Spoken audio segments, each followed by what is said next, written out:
Okay, this is the day we've been waiting for. This is the day of the 46th president will be inaugurated, along with Kamala Harris as vice president. So I'm gonna lower this audio real quick. You can see right now that Barack Obama is just arriving at the inauguration. We've had a number of other people arrive as well.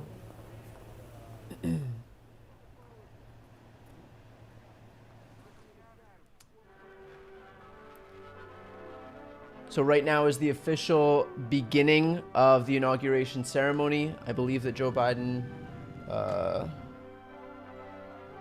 and his family will be arriving soon. So while we wait for all these activities to continue moving forward, I want to talk a little bit about what we can expect. So let me lower this, and let's talk a little bit about what we can expect on day one, today, of Joe Biden's presidency. So there are a number of executive orders that are expected to be issued today. And those executive orders include rescinding the travel ban, which was imposed predominantly on Muslim countries. Joe Biden will be rejoining the Paris Climate Agreement that Trump left earlier in his term. Joe Biden will be rolling back Trump environmental actions that he took to basically undo a lot of Obama-era regulations. And let's see. Try to see who we have here arriving, but it's difficult to tell.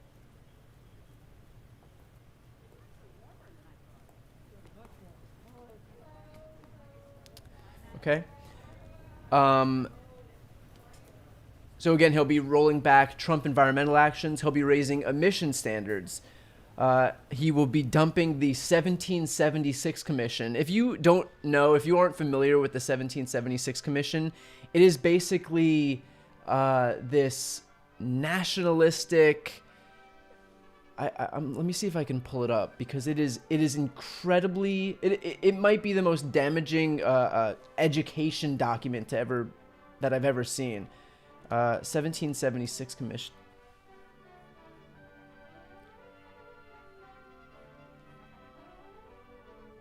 So, again, this was a commission that was imposed by the Trump administration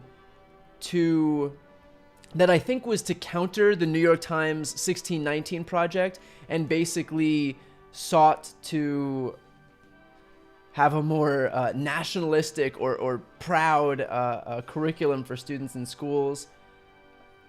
I wish I could find a little bit more information on it.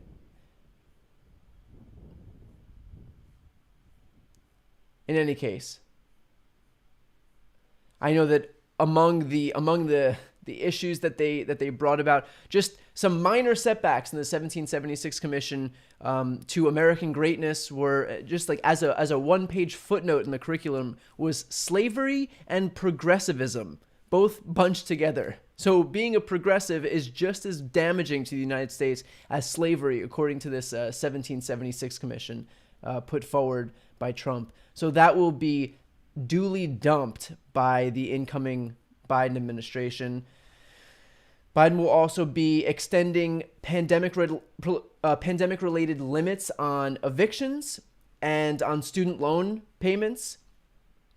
He'll be issuing a mask mandate for federal property and interstate travel. So again, this will be in stark contrast to the Trump administration's efforts to politicize the use of masks, because apparently the use of masks, as far as Trump was concerned, was only served to show A, how weak you are, and B, that the virus was actually real. And anything that Trump could do to delegitimize the virus, so to speak, to pretend that it didn't exist, he would do. Another action that Joe Biden's taking on day one is going to be canceling the Keystone XL pipeline, which was a major move and highly celebrated among environmentalists. He'll be preventing workplace discrimination based on gender identity and sexual orientation. So we'll see an executive order for that. We'll see movement to count undocumented people in the census. And he will do a whole of government initiative to advance racial equality. He'll send sweeping immigration legislation to provide a pathway for citizenship for the 11 million people in the country who are undocumented in this country right now. He'll be re-engaging with the WHO. And he's also put forward a promise to vaccinate 100 million Americans in the first 100 days. So far, the rollout for the vaccine under Trump has left a lot of people wanting for more. It's been, like everything else, a bit of a failure.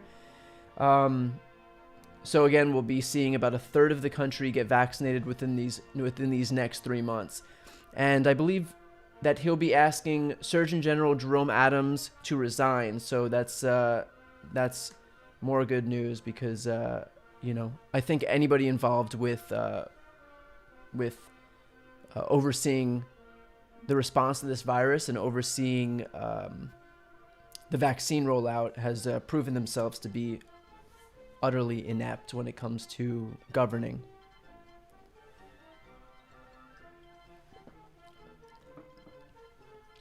Now, someone had asked if Mike Pence is going to be here. Yes, Mike Pence is expected to be here. We have let's see. Seeing if I can identify any of these people who are here. But as I was saying, I believe Mike Pence is set to be here.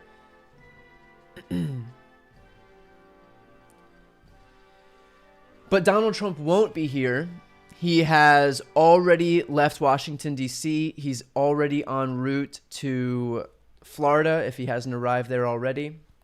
He is only one of 4 presidents now in American history who've missed their successors swearing in.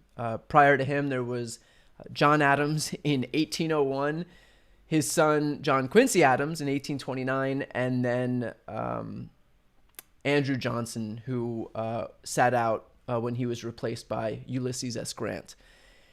That was in 1869. And now, 150 years later, we have Donald Trump, who is too small and too petty to attend the inauguration of his successor after already proving that it was bad enough that he would spend the 2 months between Election Day and the inauguration undermining faith in this election and pretending that Joe Biden's win was illegitimate. So after all that, he's then doing yet a further, well, I would say disservice, but in actuality, it's likely not a disservice. So it looks like we might have the Biden motorcade coming in. But let's see. Let's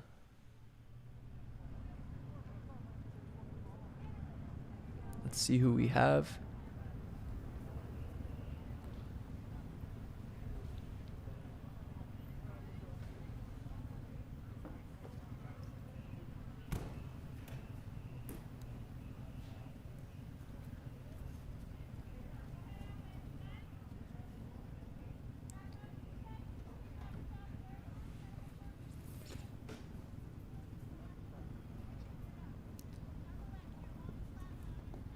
That is not the Biden motorcade.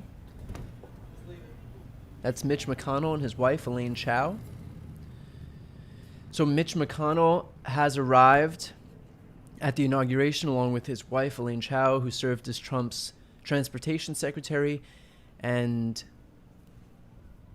who valiantly resigned with about a week to go in this administration, to show just how above the fray she was. Looks like we have Chuck Schumer, Amy Klobuchar arriving now as well.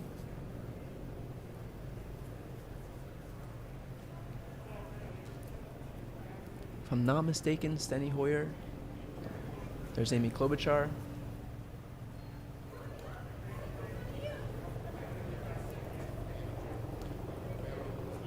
Chuck Schumer beside her. Okay, and we'll continue to see a parade of these officials as they continue to arrive.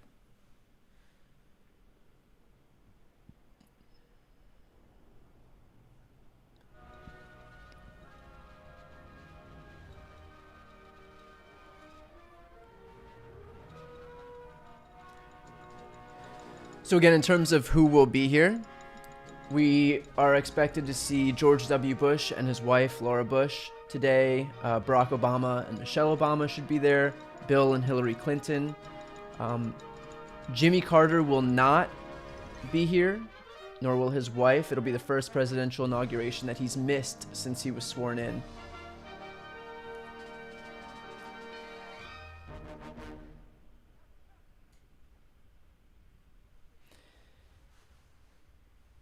Meanwhile, in the early hours of last night, I believe around 1 o'clock in the morning, we had Trump issue 143 pardons and commutations. So far as we've seen publicly, there has been no self-pardon. There's been no pardon for his family. There's been no pardon for Rudy Giuliani, Julian Assange, Edward Snowden, or Joe Exotic, who was another one that people were looking toward and expecting. I know Joe Exotic his people had a stretch limo lined up ready to swoop him up from prison. But as far as we know publicly, there has been no self-pardon, no pardon for his family. Giuliani, Snowden, Assange, and Joe Exotic. Who we did see pardons for were Steve Bannon, Lil Wayne, Kwame Kilpatrick, and a number of others. We also had reporting come out of the New York Times that Trump's allies, including his former personal lawyer, John Dowd, have been selling their access to Trump and making money from wealthy felons who are looking to lobby Trump and the White House aides for pardons. And it looks like that came to fruition last night with one of John Dowd's clients named Billy Walters as Trump commuted his sentence. So again, we have, just upstanding till the bitter end. We have the Trump world basically selling access to pardons and commutations, and it looks like it came through in at least one occasion.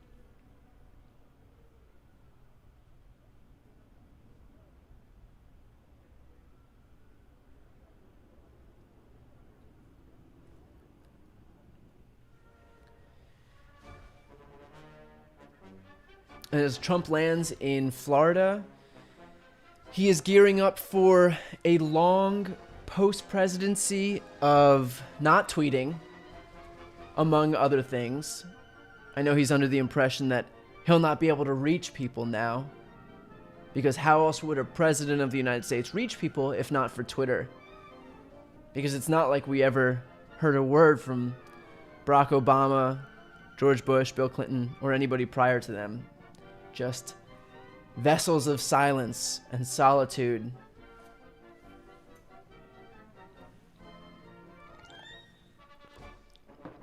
Trump will also be awaiting his Senate trial. Mitch McConnell most recently has signaled that he is willing to convict Trump. He stood up on the floor in the Senate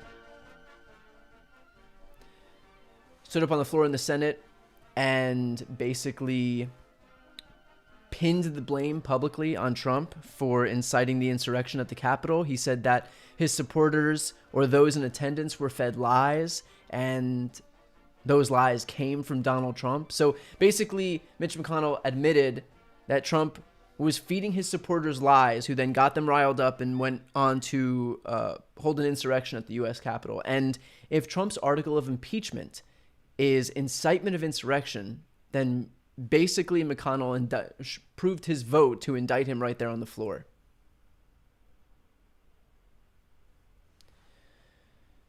So far, it's looked like McConnell is signaling that he's at least willing to convict, that he's willing to acknowledge Trump's guilt in terms of the article of impeachment that he was impeached for and that he'll stand trial for. We should also look toward similar leanings from Mitt Romney, Lisa Murkowski, Ben Sass. And of course, if you have someone like Mitch McConnell who's willing to state publicly that he's willing to convict, then basically what that's doing is giving tacit permission to the rest of the Republican caucus to follow his lead, giving them the green light to let them know that it's okay to vote your conscience. It's okay to follow my lead, basically.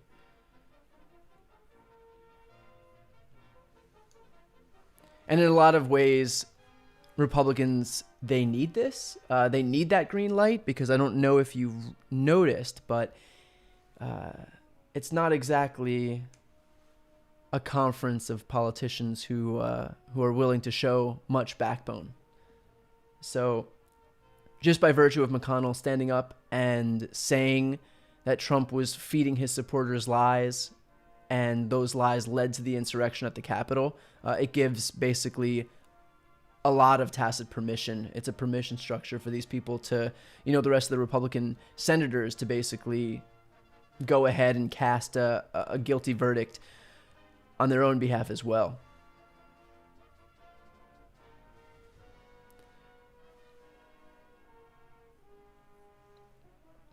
Now, if Trump is ultimately convicted at the Senate trial, it will take a 2/3 vote, which means that Democrats who will have a 50-person, well, it's a majority because Kamala Harris acts as tiebreaker, but they'll have 50 members. They need then 17 Republicans to switch over to make 2/3 of the Senate in total, and that's what's needed to convict Donald Trump of the article of impeachment. If they are successful in getting this article of impeachment, if they're successful in convicting him on this article, they'll then have the opportunity to vote with only a simple majority to bar him from ever running for federal office again.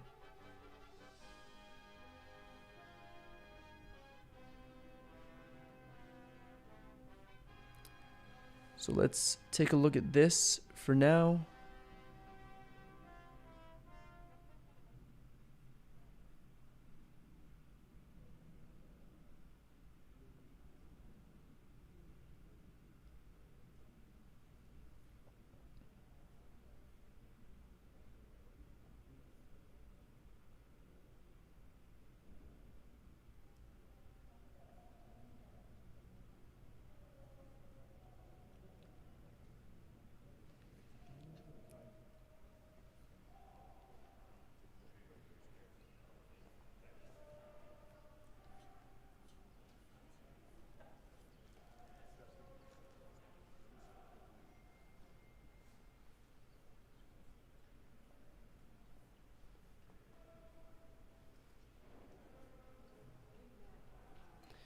Okay.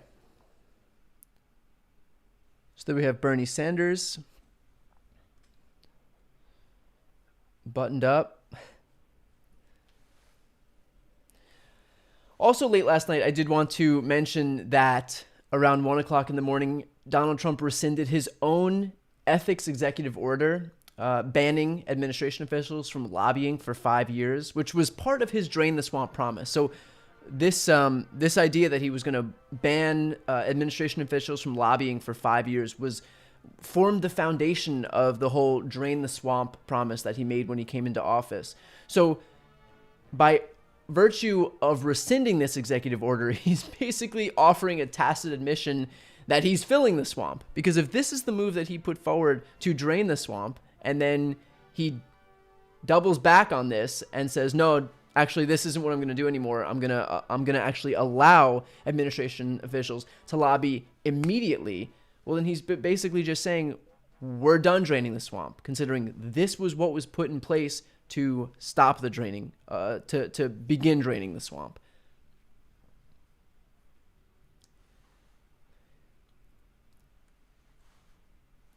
And that wasn't the only pledge that he came into office with. His pledges basically coming into office were, he had 4 of them.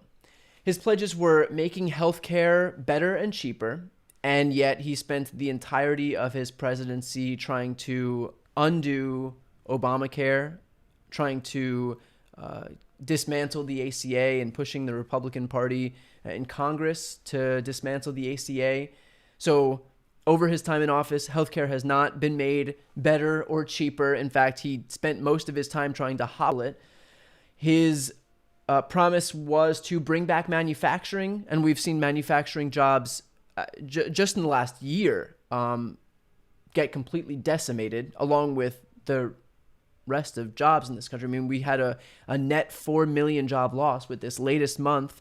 I believe there were 144,000 jobs lost in the U.S. So even the tepid recovery that we were seeing from the worst points of the pandemic had been reversed in Trump's last term in office. So last month in office. So again, we had a net 4 million job loss while Trump was in office. And I just want to counter this one idea that like Trump was doing super well with jobs, and then the coronavirus pandemic, through no fault of his own, came through and was responsible for getting rid of all these jobs. But we're basically just counting the part of Trump's administration where he was doing well. But here's the thing.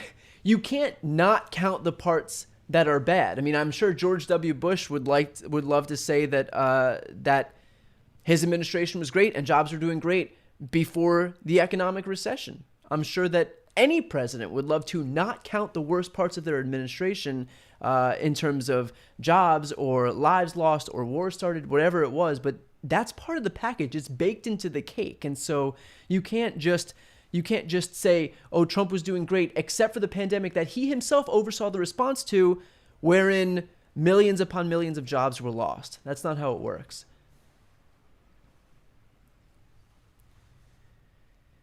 Another pledge that Trump made was to have Mexico pay for the wall. In fact, it was the most repeated pledge that he made throughout his time on the campaign trail prior to taking office.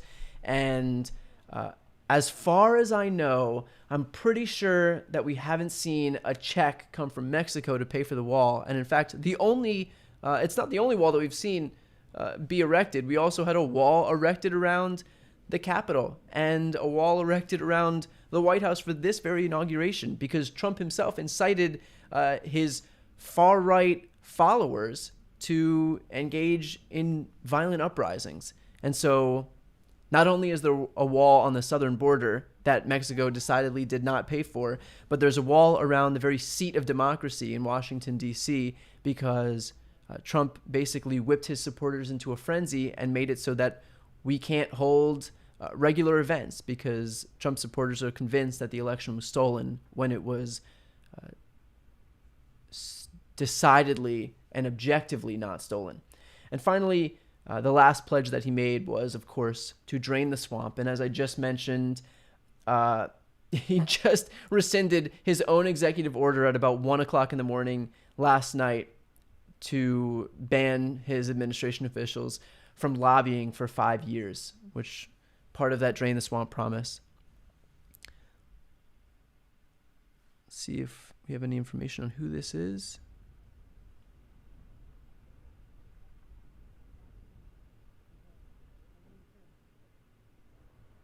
Looks like we have Kamala Harris. and the first gentleman with her. And there's Joe Biden.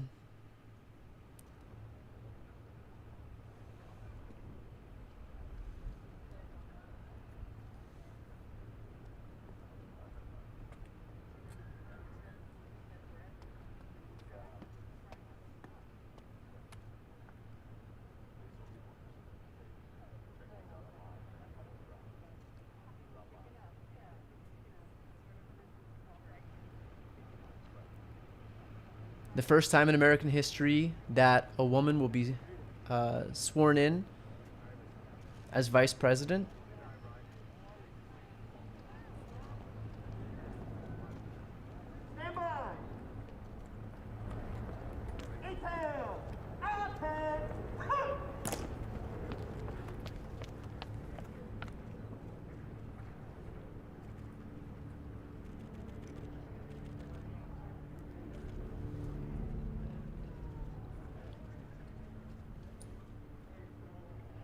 Oh, I'm sorry, second gentleman.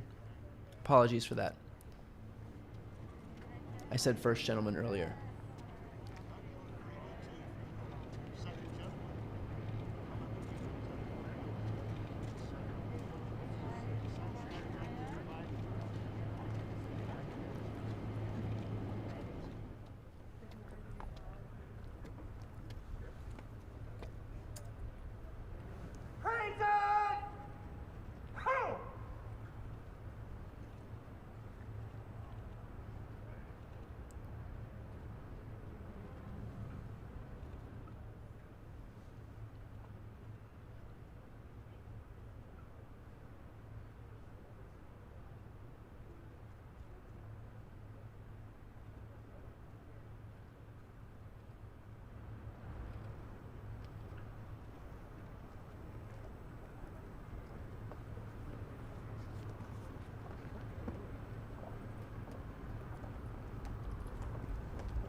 Okay. Members of the United States Senate for the 117th Congress. The President-elect's cabinet members and agency designees. Their Excellencies, the Bilateral Chiefs of Mission, joined by Acting Dean of the Diplomatic Corps, His Excellency Salam Sabah.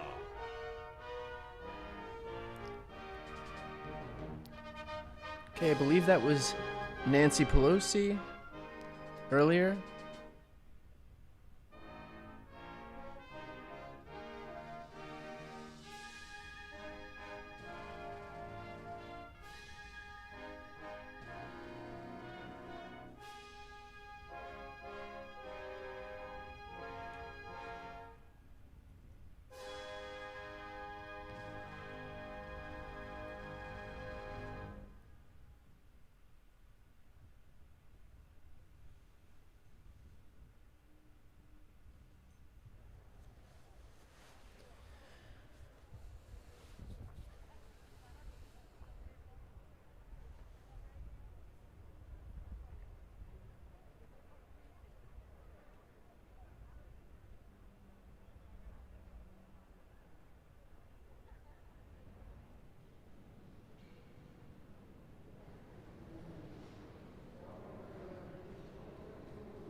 Okay, it looks like we have a moment of downtime, so I can continue. I can continue speaking. I didn't want to interrupt any of this stuff as it was happening.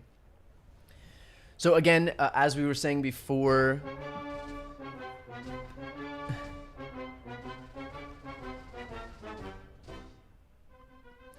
Joe Biden and Kamala Harris arrived.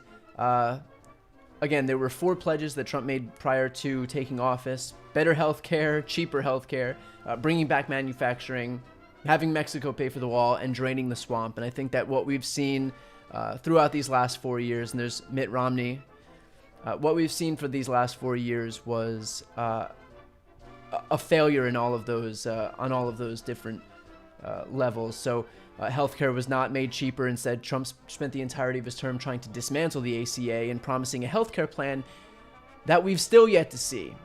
And it's 10:30 East Coast time, so that means we have about an hour and a half left, where we can see the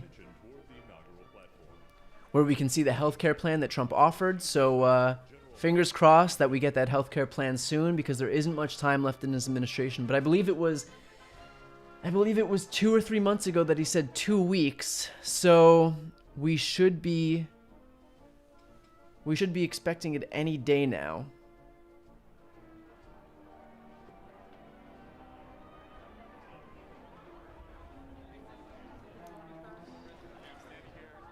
Manufacturing was not brought back. We've lost, I believe in the last year alone, 160,000 factory jobs. And that's in addition to the 4 million jobs in total that we've lost, despite the fact that Trump promised to be the best president for jobs that we've ever had.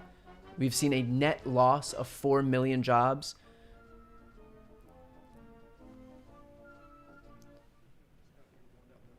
Which is the most jobs lost, at least in my lifetime. I believe prior to that, if I'm not mistaken, George W. Bush maybe gained 1 or 2 million jobs. Barack Obama gained 12 million jobs, if I'm not mistaken. Bill Clinton, over 20 million. Anyway, moving on. Mexico did not pay for the wall. American taxpayers paid for the wall and continue to, although Joe Biden has said that it is not his intention to continue building the wall on the southern border. So that's another thing that will stop as soon as he takes office. And finally, draining the swamp. And as I just mentioned, that just last night at about 1 o'clock in the morning, Trump rescinded his ethics executive order that would ban his own administration officials from lobbying for 5 years, which was part of his drain the swamp promise, which means that he's basically making this a de facto filling of the swamp. By virtue of rescinding the executive order that was put in place to drain the swamp, you're basically saying, okay, we're done draining the swamp. I'm actually filling the swamp now.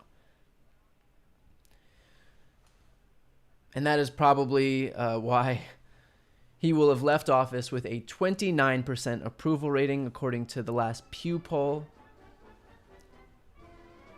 I believe, if I'm not mistaken, Gallup might have had him at 34%, but in any case, this is the first president since they began this polling that never even broke 50% approval. States House of Representatives, Republican Whip the Honorable Stephen Scalise, and Majority Whip the Honorable James E. Clyburn. So we have Steve Scalise and James Clyburn walking out right now.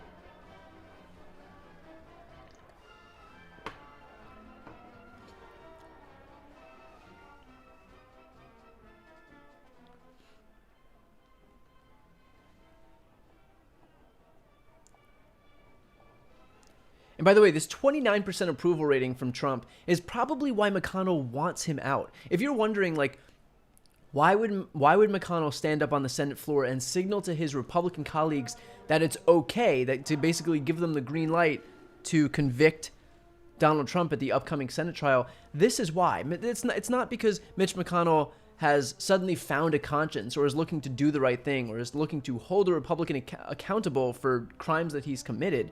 It's because everything that McConnell does has a political calculus. Everything he does, he has one setting, and that is to tighten his grip on power. That's it. That is the only way Mitch McConnell works. That is the only way he functions. And so if you're wondering why McConnell would stand up on the Senate floor and basically give the rest of his conference the green light to then convict Donald Trump at the upcoming Senate trial, the reason is because Trump has a 29% approval rating. He is toxic to the Republican Party. And so we're bedfellows here in the sense that Republicans have a vested interest in making sure that Trump can't run again because he's already shown that he can't win in a general election. 81 million Americans turned out to vote for Joe Biden over him. And Democrats have a vested interest in making sure that Donald Trump can never run again because look at the damage that he's caused this country. Even the fact that he may be able to run again would still give him the platform to be able to continue fomenting violence and continue running this large-scale disinformation campaign to the Republican base. So any way you cut it, he's dangerous as far as Democrats are concerned. And as far as Republicans are concerned, well, they don't want someone basically hijacking their party who isn't capable of winning a general election. And by the way, he lost the general election prior to inciting an insurrection at the U.S. Capitol. So if you thought he was unpopular then, watch what happens now when he's shed another 10 points nationally from his approval ratings and tries to run again. And yet, even so, he would still be the most popular person on the right. He would still probably win the Republican primary. And so knowing that he would win the Republican primary and yet is incapable of winning a general election, that's why McConnell wants him out. Of the United States Senate, President Pro Tempore Emeritus, the Honorable Patrick Leahy and Mrs. Marshall Leahy. Democratic Whip, the Honorable Dick Durbin and Mrs. Rima Doden. Majority Whip, the Honorable John Thune and Mrs. Kimberly Thune. Democratic Leader, the Honorable Charles Schumer and Mrs. Irish Wineshaw Schumer. And President Pro Tempore of the Senate, the Honorable Chuck Grassley and Mrs. Jennifer Hines.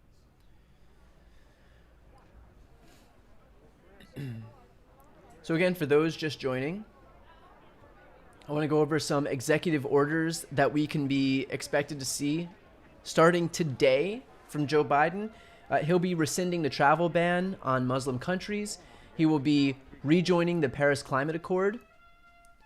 He'll also be rolling back Trump environmental actions, which were basically rollbacks of Obama-era environmental actions.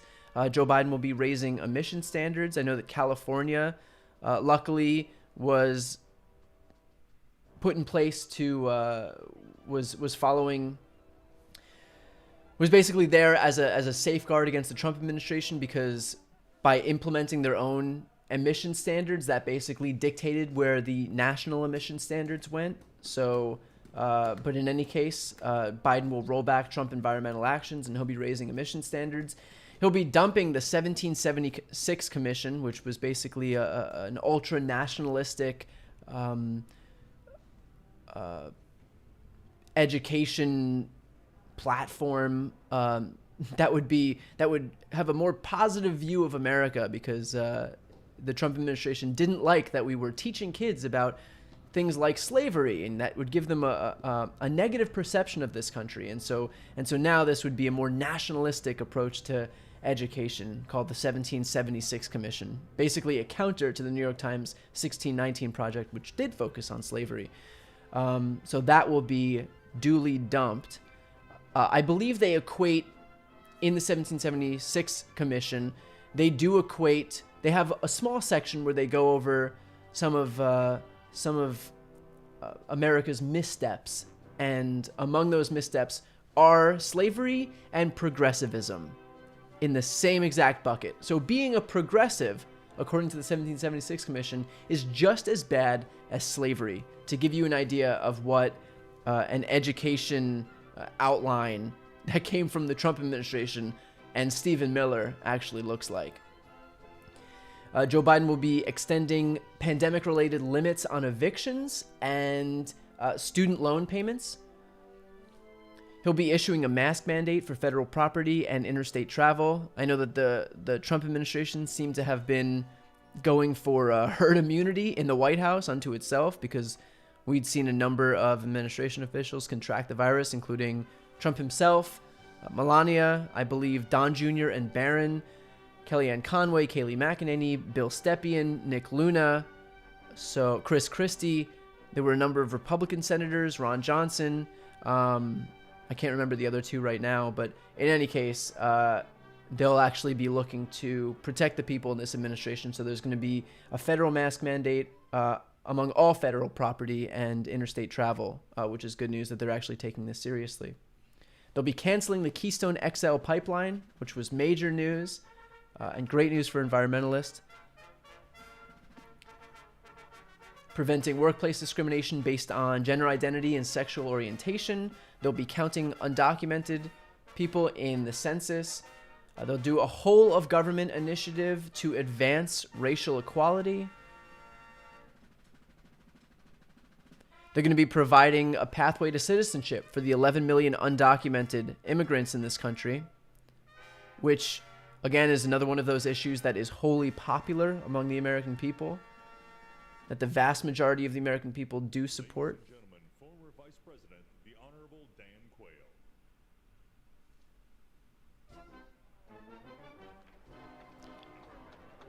The Biden administration will be re-engaging with the WHO and has issued a promise to vaccinate 100 million Americans for coronavirus in the first 100 days of this administration. Again, thus far, the rollout for the vaccine has unsurprisingly been unsuccessful and has come in way under target for what they've wanted to hit. So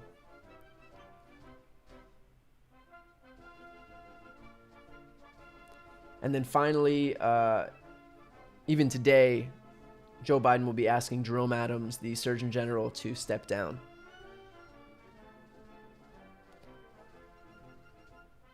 And replace him with a more competent Surgeon General whose priority is not kowtowing to this administration, to the administration that he's in, but rather following science.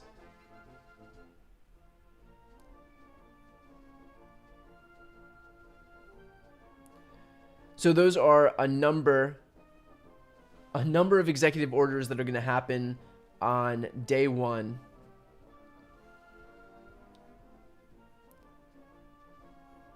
As we look to fix a number of failures that Joe Biden will be inheriting. Again, I'm sure that you've seen photos of the National Mall. They're now filled with flags, and that is to in that they prohibited people from actually attending this inauguration, because the priority here is not crowd size, and this will be at least 4 years of not focusing on butts and seats, warm-blooded bodies filling stadiums. It will be focused on competence and actually fixing so many of the errors that we saw. So I'll give him credit. If there's one thing that Donald Trump achieved, it was that Joe Biden would have a smaller crowd than him at his inauguration. But if for nothing else, only by virtue of the fact that 400,000 people have already died from coronavirus, and that it's spreading rapidly. And here we have Bill Clinton and Hillary Clinton arriving.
gentlemen, the 42nd President of the United States, the Honorable William J. Clinton, and the Honorable Hillary Rodham Clinton.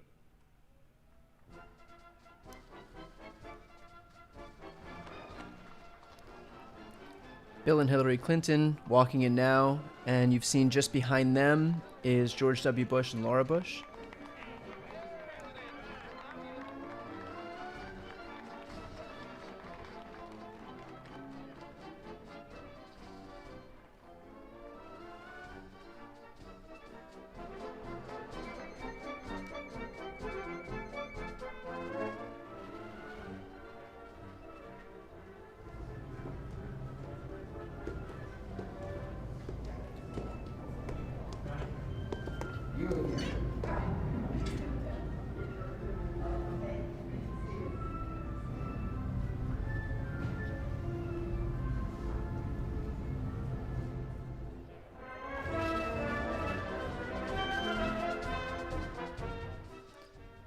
So I do have one bit of news, and that is Eugene Goodman, who is the Capitol police officer who basically defended the Capitol from the insurrectionists by leading them away from the Senate chamber. He will now be the acting deputy House Sergeant at Arms, and he is escorting Kamala Harris today. So that's some good news for someone who earned it. Barack Obama and Michelle Obama.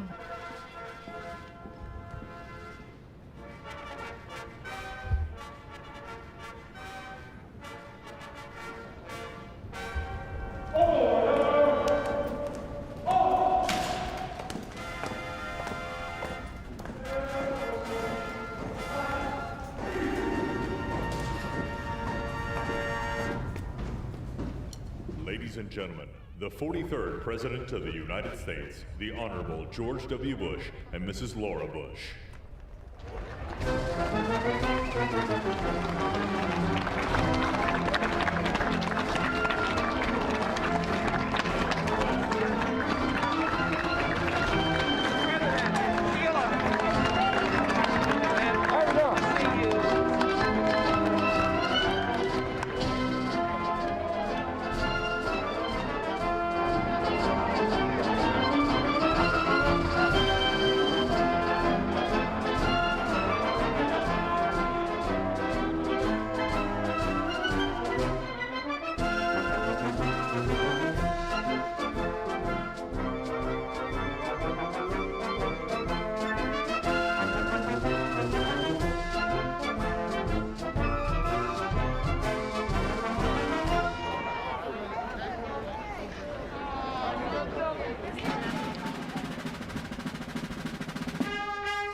Ladies and gentlemen, the 44th President of the United States, the Honorable Barack H. Obama and Mrs. Michelle Obama.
Ladies and gentlemen, the Chief Justice of the United States, the Honorable John G. Roberts, Jr., and the Associate Justices of the Supreme Court.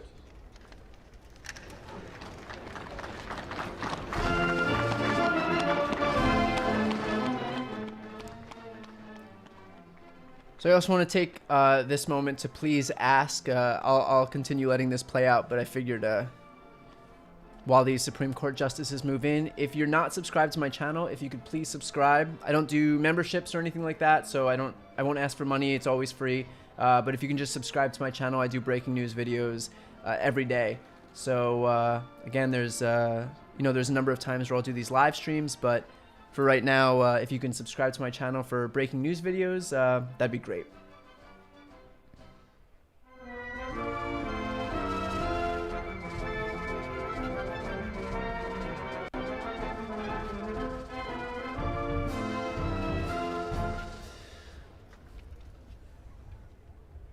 Ladies and gentlemen, the children of Vice President-elect Harris and Mr. Douglas Imhoff, Cole Mackin Imhoff, and Ella Rose Imhoff.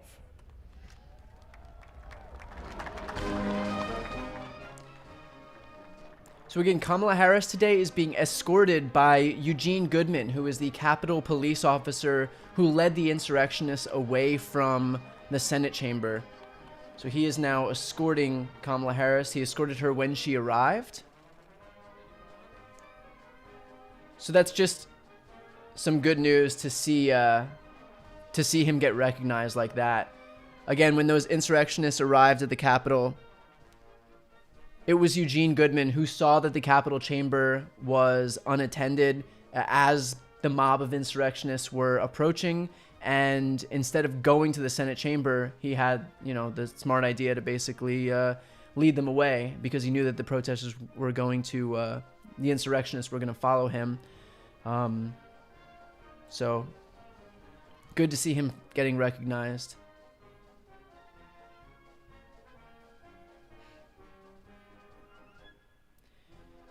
And we are about just over 1 hour out from Joe Biden being inaugurated as the 46th president of the United States. We're just about 1 hour out, 65 minutes left in the Trump presidency. Air Force One with Donald Trump aboard has officially touched down in Palm Beach, Florida. So he is out of Washington, D.C. and officially landed in Palm Beach, where he'll be spending his post-presidency, mostly because of the fact that he's been banished from New York. So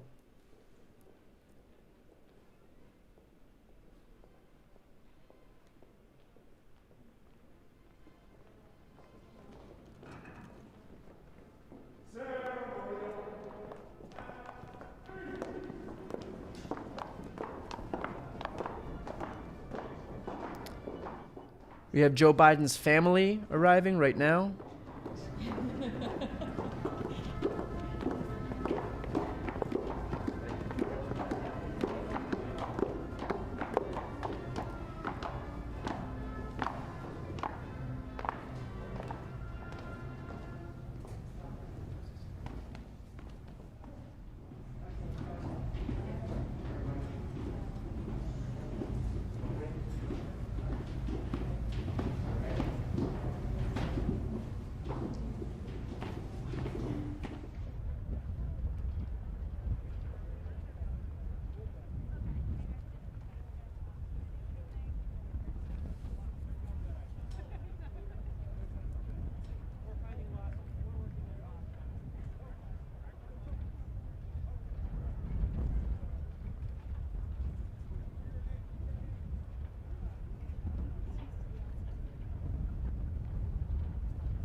Ladies and gentlemen, the children of President-elect Biden, Robert Hunter Biden II and Ashley Blazer Biden, also the grandchildren of the President-elect. I know, totally got cut off.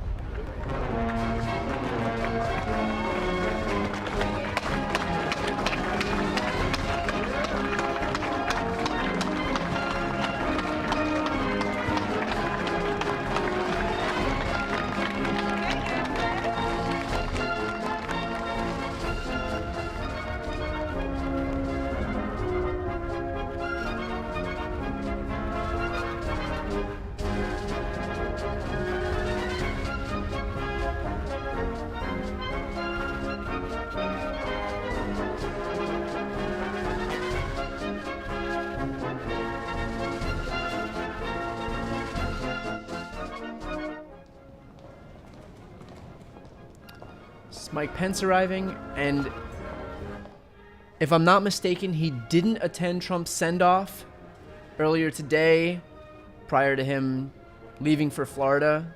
So, as far as I know, Mike Pence snubbed Donald Trump, which is, I don't know, it might have something to do with the fact that the last, one of his last acts in office, Trump sicked his supporters to hang Mike Pence.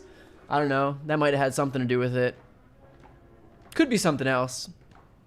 Could be the fact that they tried to hang Mike Pence per Trump's orders. So, who knows?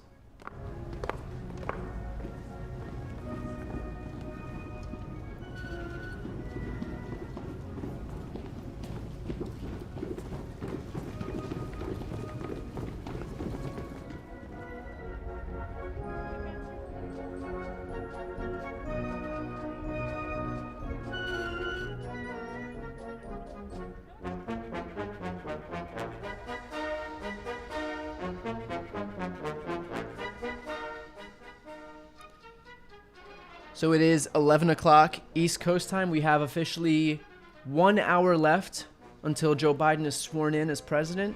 This is the final hour of Trump's presidency.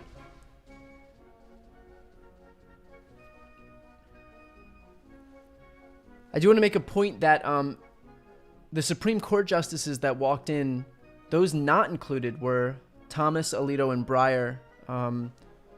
Also, Joe Biden has the opportunity now to replace, let's see how old Breyer is.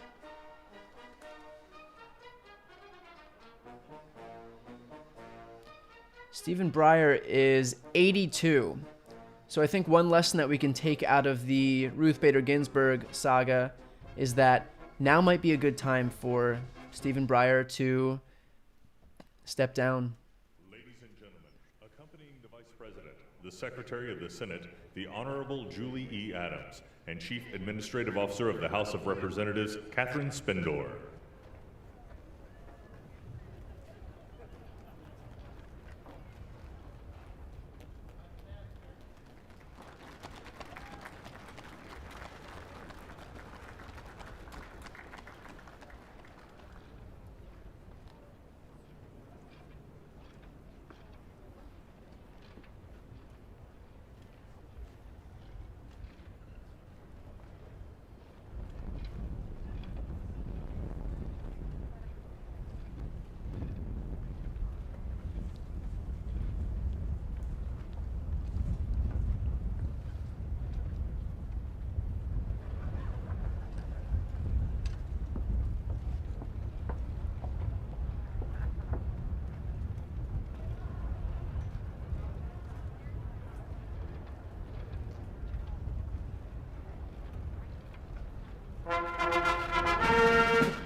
Ladies and gentlemen, the Vice President of the United States, the Honorable Michael R. Pence and Mrs. Karen Pence.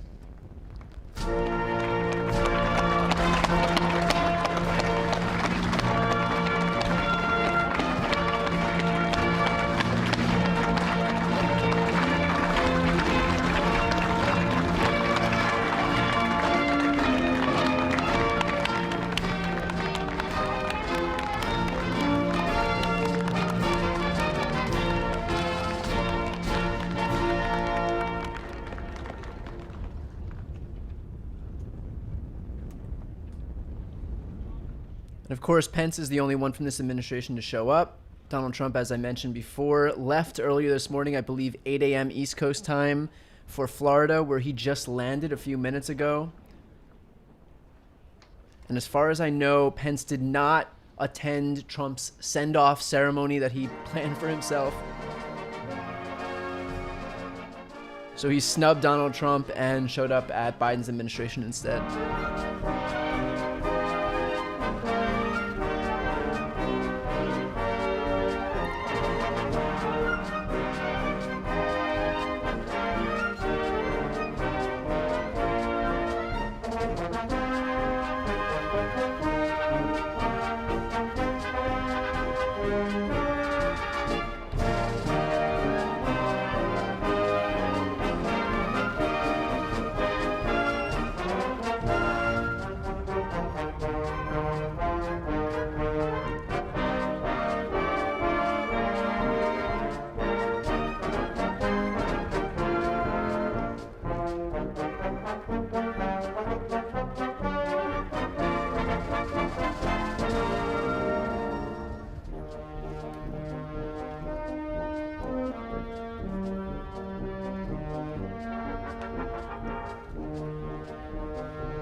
So as I mentioned earlier, we can expect, I believe, 17 executive actions today from Joe Biden. 17 executive actions are expected today, and that includes a national mask mandate, establishing a White House coronavirus team. We're going to re-engage with the WHO, restore all the national pandemic offices, extending the pause on student loan repayments and interest. I believe evictions moratoriums as well. We're going to rejoin the Paris Climate Agreement. There will be a government agency that will review equity. He is going to be rescinding a census order that excludes non-citizens, which means that undocumented immigrants will be allowed to be counted in the census. We'll be preserving DACA, revoking the Muslim ban, and of course, as I mentioned before, rescinding the 1776 Commission, which is the ultra-nationalistic antidote, so to speak, from the Trump administration to the 1619 Project, which focused on slavery as our nation's original sin. And so to counter that, the 1776 Commission was put in place by the Stephen Millers of the White House to pretend that America was perfect and had just a few minor hiccups, including slavery and progressivism. Those two are put in the exact same bucket. So if you are a progressive, as far as the Trump administration was concerned, you are just as bad as slavery.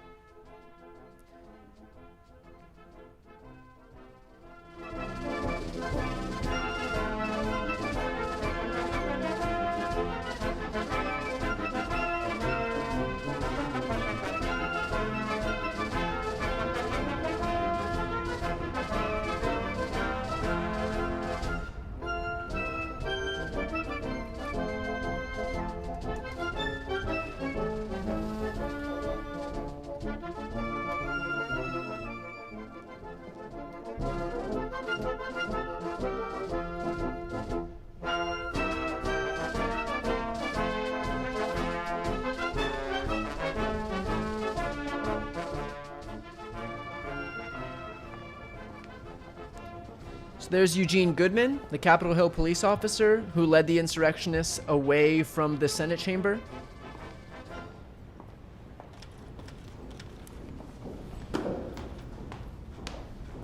And there is Kamala Harris and Doug Emhoff, America's first second gentleman.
Ladies and gentlemen, accompanying the Vice President-elect, the Chief of Inaugural Ceremonies, Maria Miller-Lohmeyer, the Acting Deputy House Sergeant-at-Arms, Kevin Grubbs, and the Acting Deputy Senate Sergeant-at-Arms, United States Capitol Police Officer Private First Class Eugene O. Goodman.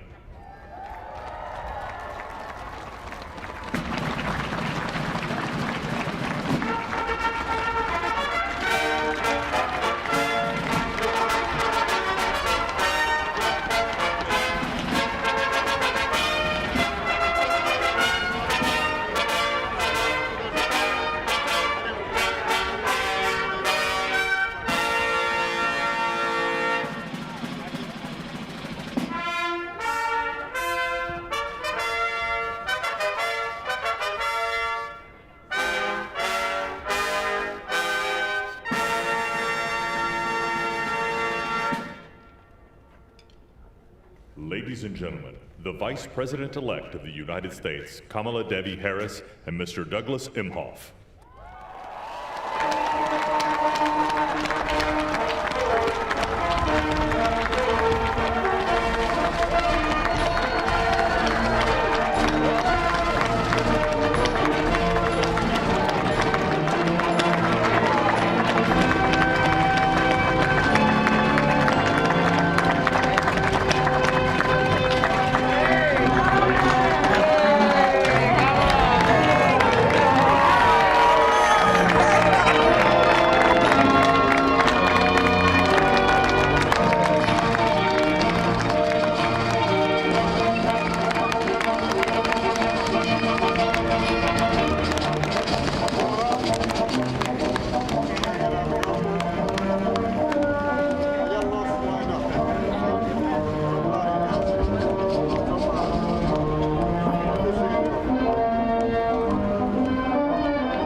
So again, we have Kamala Harris and her husband who've just arrived. And just prior to that, you saw Eugene Goodman, who again is the Capitol Hill police officer who led the insurrectionists away from the Senate chamber. Here we have Mike Pence. No sight of the fly, but I don't have that great of a view.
The Joint Congressional Committee on Inaugural Ceremonies, Staff Representative Alexandria Gordican-DeChico, accompanying the House Republican leader, the Honorable Kevin McCarthy.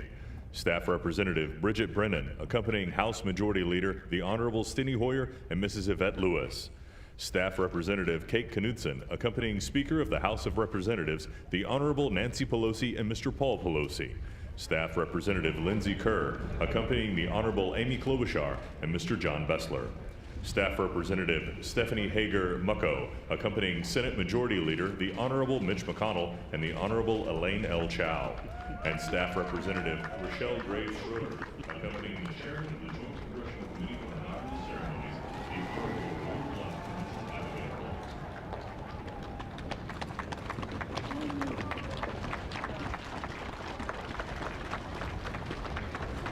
And here we have Joe and Jill Biden, who've arrived, getting ready to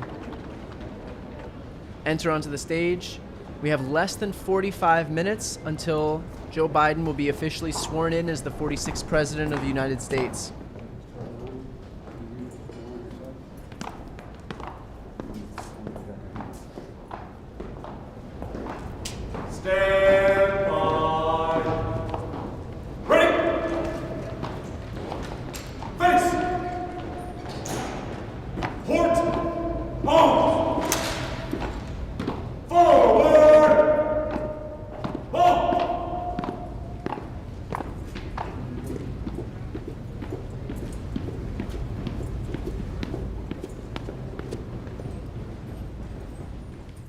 Man, I just hold my breath while all these women are going down the stairs.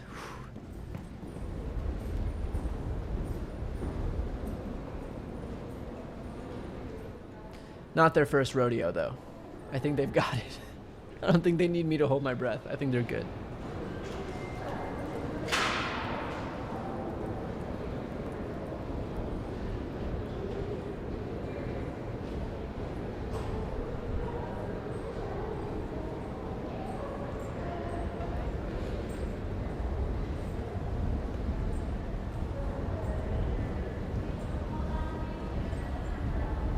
Ladies and gentlemen, accompanying the President-elect, the Staff Director of the Joint Congressional Committee and Inaugural Ceremonies, Fitzhugh Elder IV, the Acting House Senate Sergeant-at-Arms, Tim Blodgett, and the Acting Senate Sergeant-at-Arms, Jennifer Hemingway.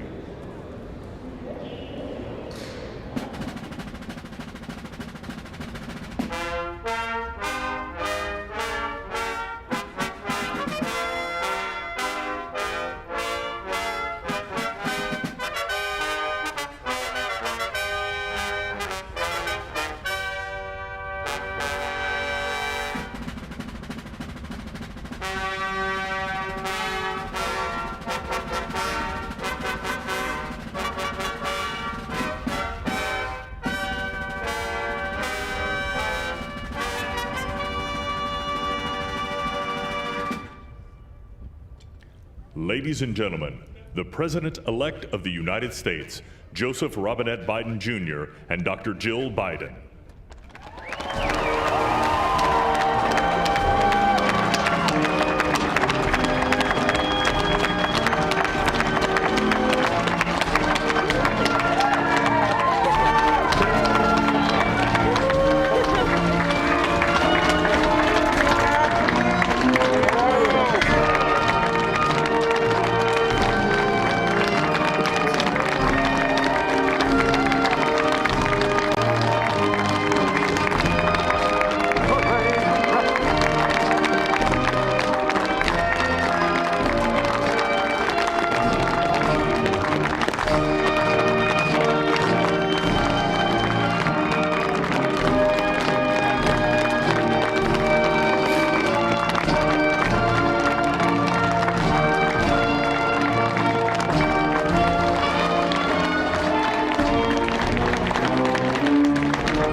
Ladies and gentlemen, please be seated.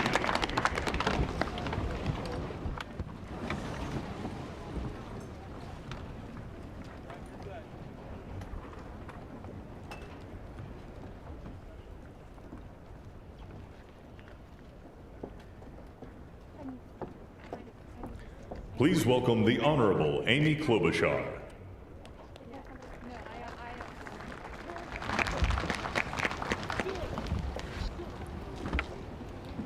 Vice President Pence, Mr. President-elect, Madam Vice President-elect, members of Congress and the judicial branch, former presidents and first ladies, vice presidents, leaders from abroad, and a whole bunch of Bidens.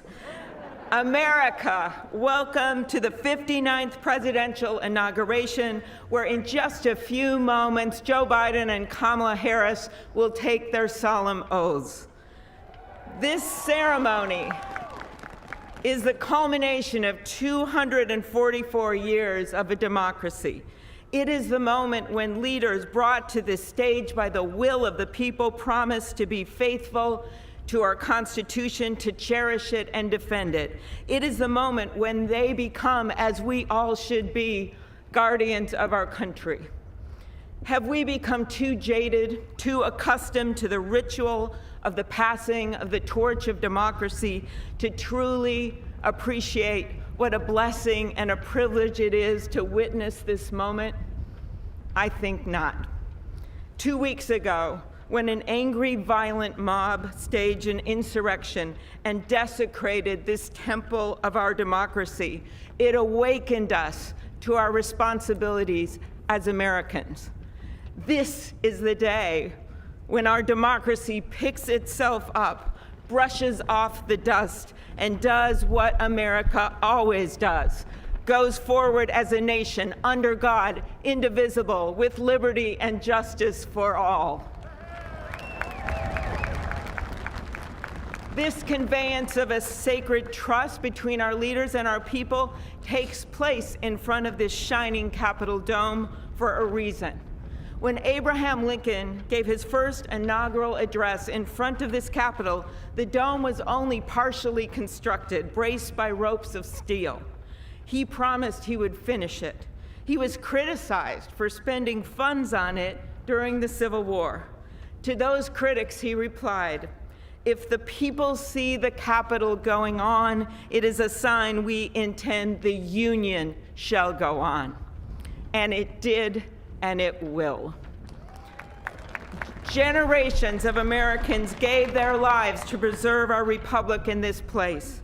Great legislation to protect civil rights and economic security and lead the world was debated and crafted under this dome.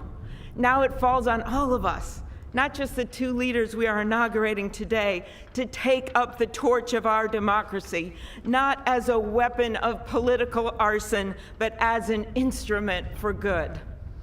We pledge today never to take our democracy for granted as we celebrate its remarkable strength. We celebrate its resilience, its grit. We celebrate the ordinary people doing extraordinary things for our nation, the doctors and nurses on the front line of this pandemic, the officers in the Capitol, a new generation never giving up hope for justice. We celebrate a new president, Joe Biden, who vows to restore the soul of America and cross the river of our divides to a higher plane. And we celebrate our first African American, first Asian American, and first woman vice president, Kamala Harris, who stands on the shoulders of so many on this platform who have forged the way to this day. When she takes the oath of office, little girls and boys across the world will know that anything and everything is possible. And in the end, that is America, our democracy, a country of so much good. And today, on these Capitol steps and before this glorious field of flags, we rededicate ourselves to its cause. Thank you. It is now my honor to introduce to you the senator who has worked with me and so many others to make this ceremony possible, my friend and the chair of the inaugural committee, Missouri Senator Roy Blunt. Now, Roy Blunt and Amy Klobuchar have speaking roles because they are the chair and ranking member of the Senate Rules Committee.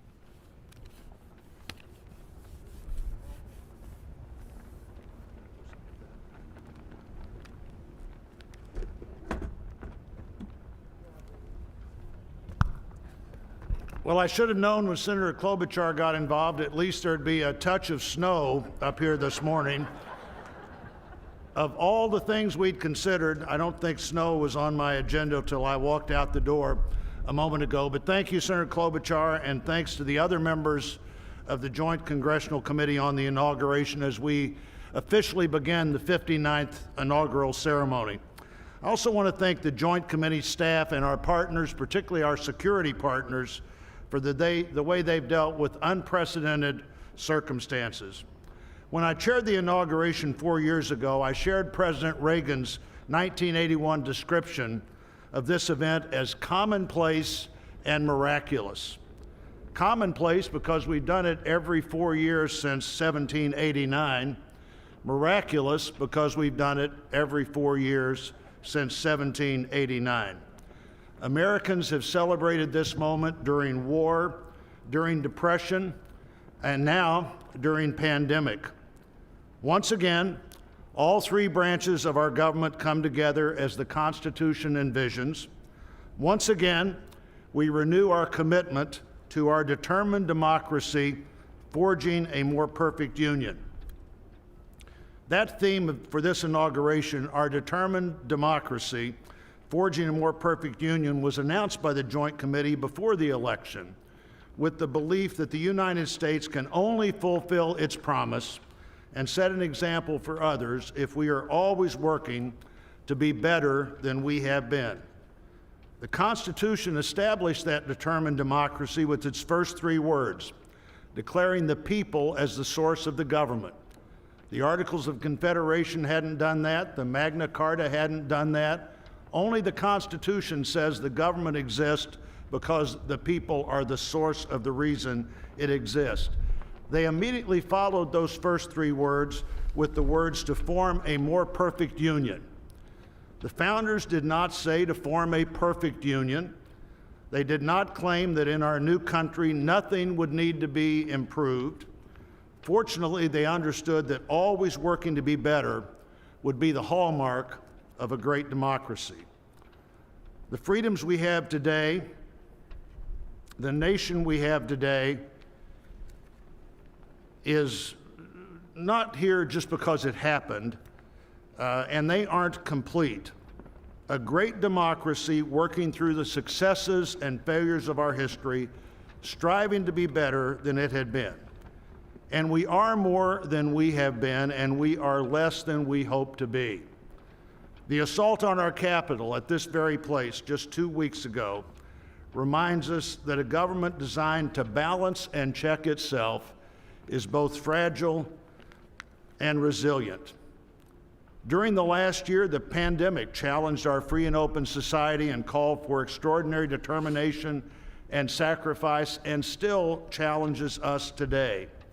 Meeting that challenge head on have been and are healthcare workers, scientists, first responders, essential frontline workers, and so many others we depend on in so many ways. Today we come to this moment. People all over the world, as we're here, are watching and will watch what we do here. Our government comes together. The Congress and the courts join the transition of executive responsibility. One political party more pleased today and on every inaugural day than the other. But this is not a moment of division, it's a moment of unification. A new administration begins and brings with it a new beginning. And with that, our great national debate goes forward, and a determined democracy will continue to be essential in pursuit of a more perfect union and a better future for all Americans. What a privilege for me to join you today. Thank you.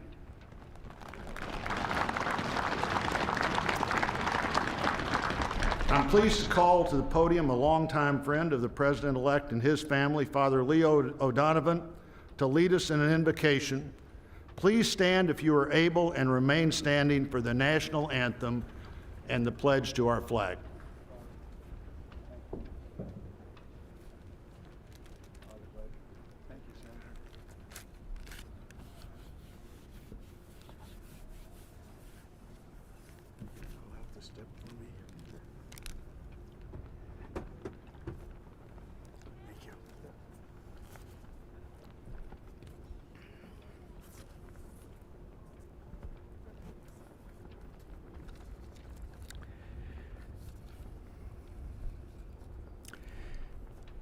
Gracious and merciful God, at this sacred time we come before you in need, indeed on our knees. But we come still more with hope and with our eyes raised anew to the vision of a more perfect union in our land, a union of all our citizens to promote the general welfare and secure the blessings of liberty to ourselves and our posterity. We are a people of many races, creeds, and colors, national backgrounds, cultures, and styles, now far more numerous and on land much vaster than when Archbishop John Carroll wrote his prayer for the inauguration of George Washington 232 years ago.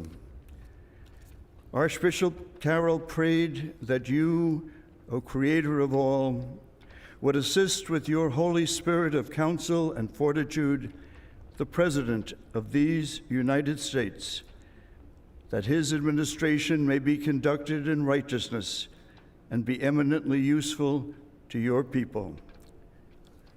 Today we confess our past failures to live according to our vision of equality, inclusion, and freedom for all.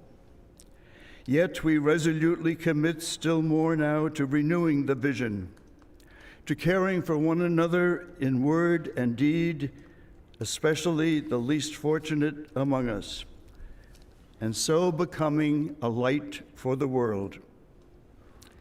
There is a power in each and every one of us that lives by turning to every other one of us, a thrust of the Spirit to cherish and care and stand by others, and above all, those most in need. It is called love, and its path is to give ever more of itself. Today, it is called American patriotism, born not of power and privilege, but of care for the common good, with malice toward none and with charity for all. For our new president, we beg of you the wisdom Solomon sought when he knelt before you and prayed for an understanding heart, so that I can govern your people and know the difference between right and wrong. We trust in the counsel of the letter of James. If any of you lacks wisdom, you should ask God, who gives generously to all without finding fault, and it will be given to you. Pope Francis has reminded us how important it is to dream together. By ourselves, he wrote, we risk seeing mirages, things that are not there. Dreams, on the other hand, are built together. Be with us, holy mystery of love, as we dream together. Help us under our new president to reconcile the people of our land, restore our dream and invest it with peace and justice and the joy that is the overflow of love. To the glory of your name, forever, amen.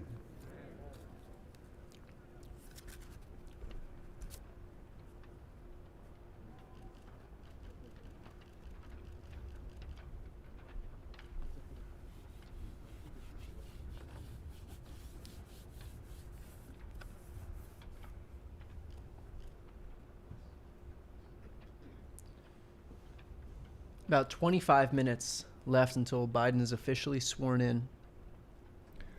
Ladies and gentlemen, please remain standing for the presentation of our national colors by the Armed Forces Color Guard, the singing of our national anthem, and for the Pledge of Allegiance.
Ladies and gentlemen, here for the singing of our national anthem, accompanied by the President's own United States Marine Band, please welcome Lady Gaga.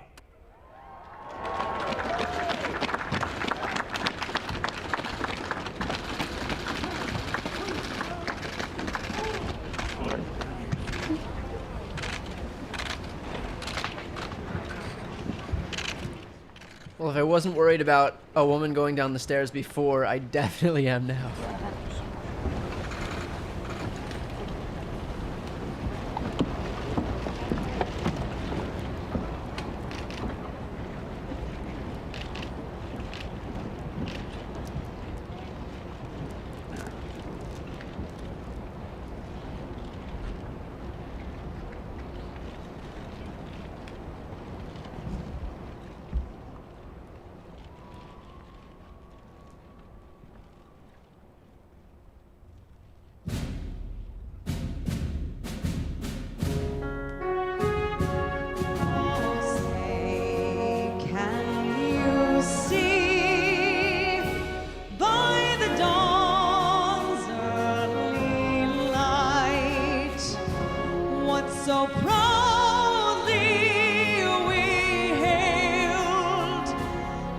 the twilight's last gleaming, whose broad stripes and bright stars through the perilous fight, o'er the ramparts we watched were so gallantly streaming, and the rocket's red glare, the bombs bursting in air, gave proof through the night that our flag was still there. Say does that star-spangled banner yet wave on the land of the free and the home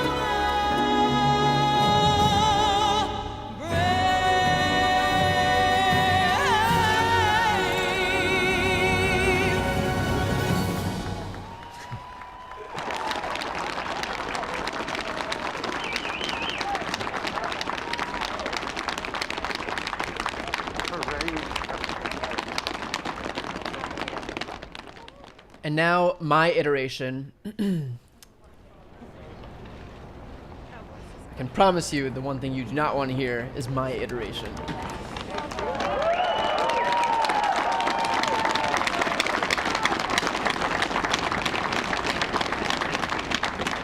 Ladies and gentlemen, please welcome from the city of South Fulton, Georgia Fire and Rescue Department, President of the International Association of Firefighters, Local 3920, Fire Captain Andrea M. Hall, for the reciting of the Pledge of Allegiance.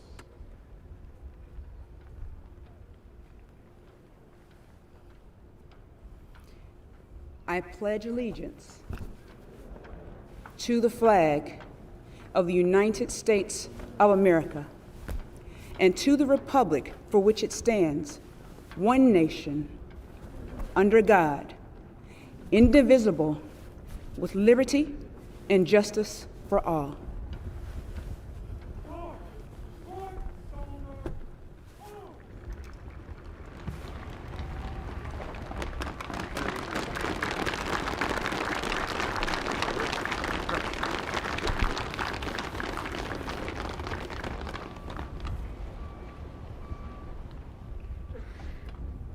What you are all about to be part of, America, is a historic moment of firsts.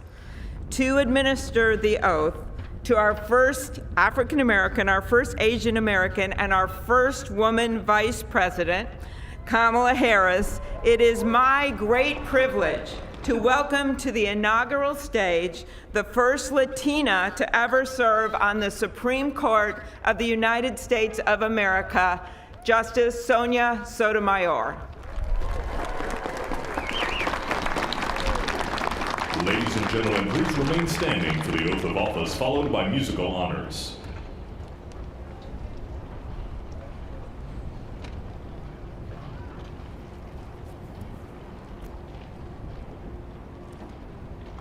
Please raise your right hand and repeat after me. I, Kamala Davy Harris, do solemnly swear I, Kamala Davy Harris, do solemnly swear that I will support and defend the Constitution of the United States that I will support and defend the Constitution of the United States against all enemies, foreign and domestic, against all enemies, foreign and domestic, that I will bear true faith and allegiance to the same, that I will bear true faith and allegiance to the same, that I take this obligation freely, that I take this obligation freely, without any mental reservation or purpose of evasion, without any mental reservation or purpose of evasion, that I will well and faithfully discharge that I will well and faithfully discharge the duties of the office on which I am about to enter. the duties of the office upon which I am about to enter. So help me God. So help me God. Congratulations.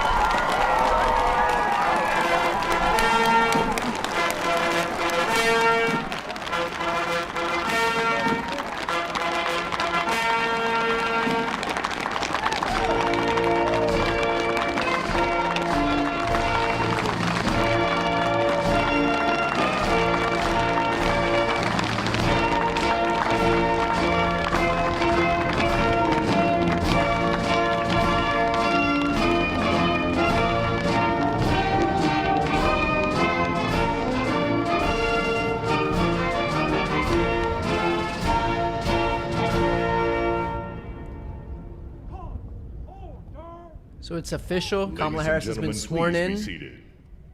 as the first female vice president of the United States. So that's done.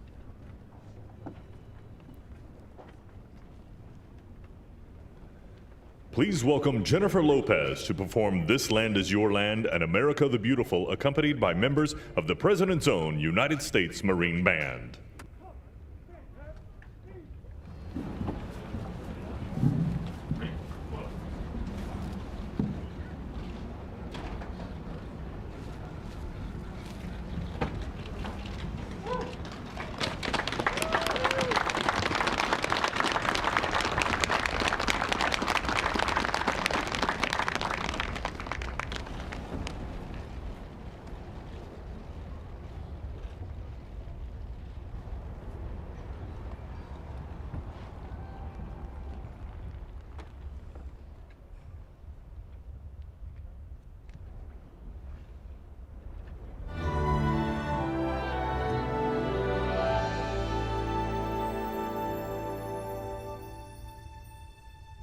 This land is your land. This land is my land. From California to the New York Islands, from the Redwood Forest to the Gulf Stream waters. This land was made for you and me. As I went walking down that ribbon of highway, I saw above me that endless skyway. I saw below me that golden valley. This land was made for you and me. Oh, this land, oh, this land. This land was made for you and me. Oh, this land, oh, this land. This land was made for you and me. You and me. Oh, America, America, God shed His grace on thee and crowned thy good with brotherhood. From sea to shining sea.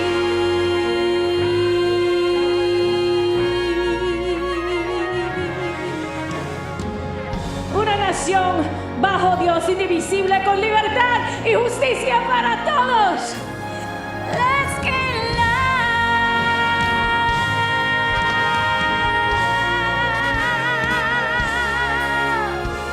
'cause this land was made for you and me.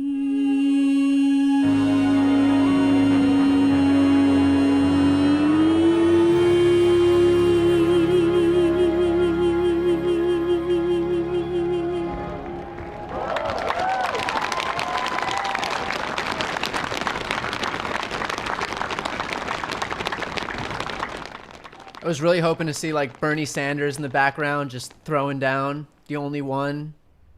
Jane still sitting, but Bernie standing. Well, that was great. The sun is shining, and Mr. President-elect, this is the first inauguration in the history of America where J-Lo was the warm-up act for Chief Justice Roberts. With that, it is now my distinct honor to introduce the Chief Justice of the Supreme Court of the United States, John Roberts, to administer the presidential oath to the next President of the United States, Joseph R. Biden.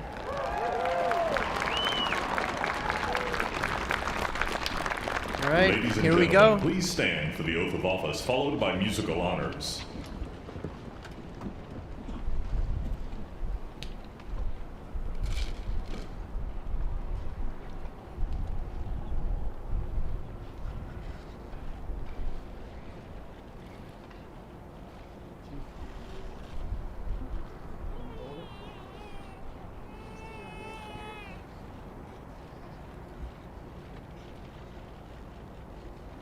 Please raise your right hand and repeat after me. I, Joseph Robinette Biden Jr., do solemnly swear I, Joseph Robinette Biden Jr., do solemnly swear that I will faithfully execute that I will faithfully execute the office of President of the United States the office of President of the United States and will, to the best of my ability, preserve, protect, and defend the Constitution of the United States. the Constitution of the United States. So help you God. So help me God. Congratulations, Mr. President. That's it.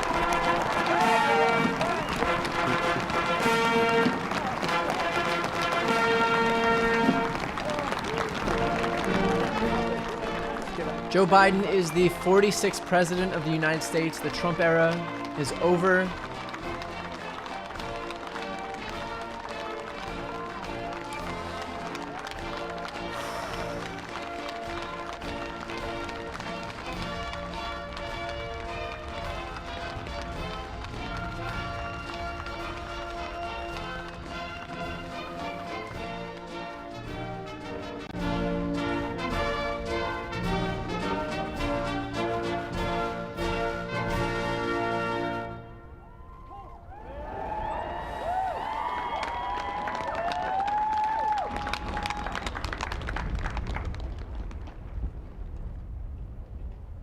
Ladies and gentlemen, please be seated.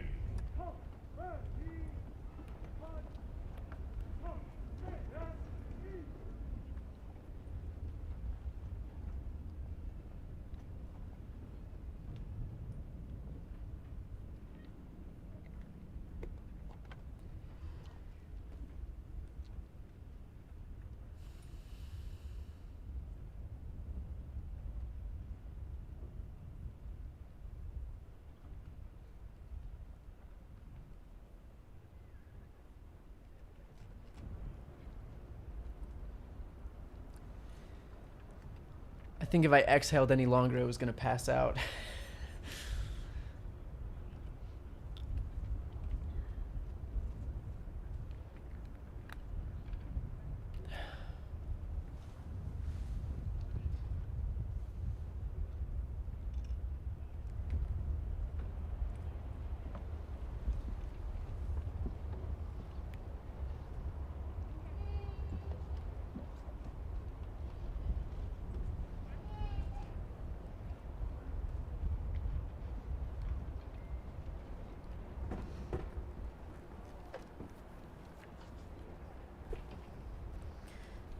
My fellow Americans, a moment we have all been waiting for.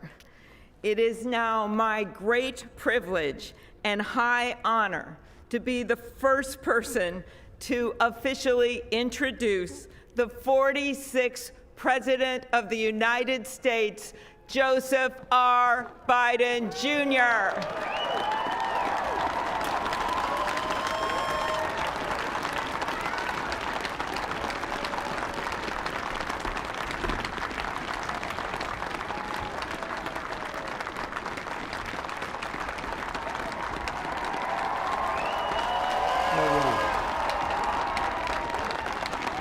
Chief Justice Roberts, Vice President Harris,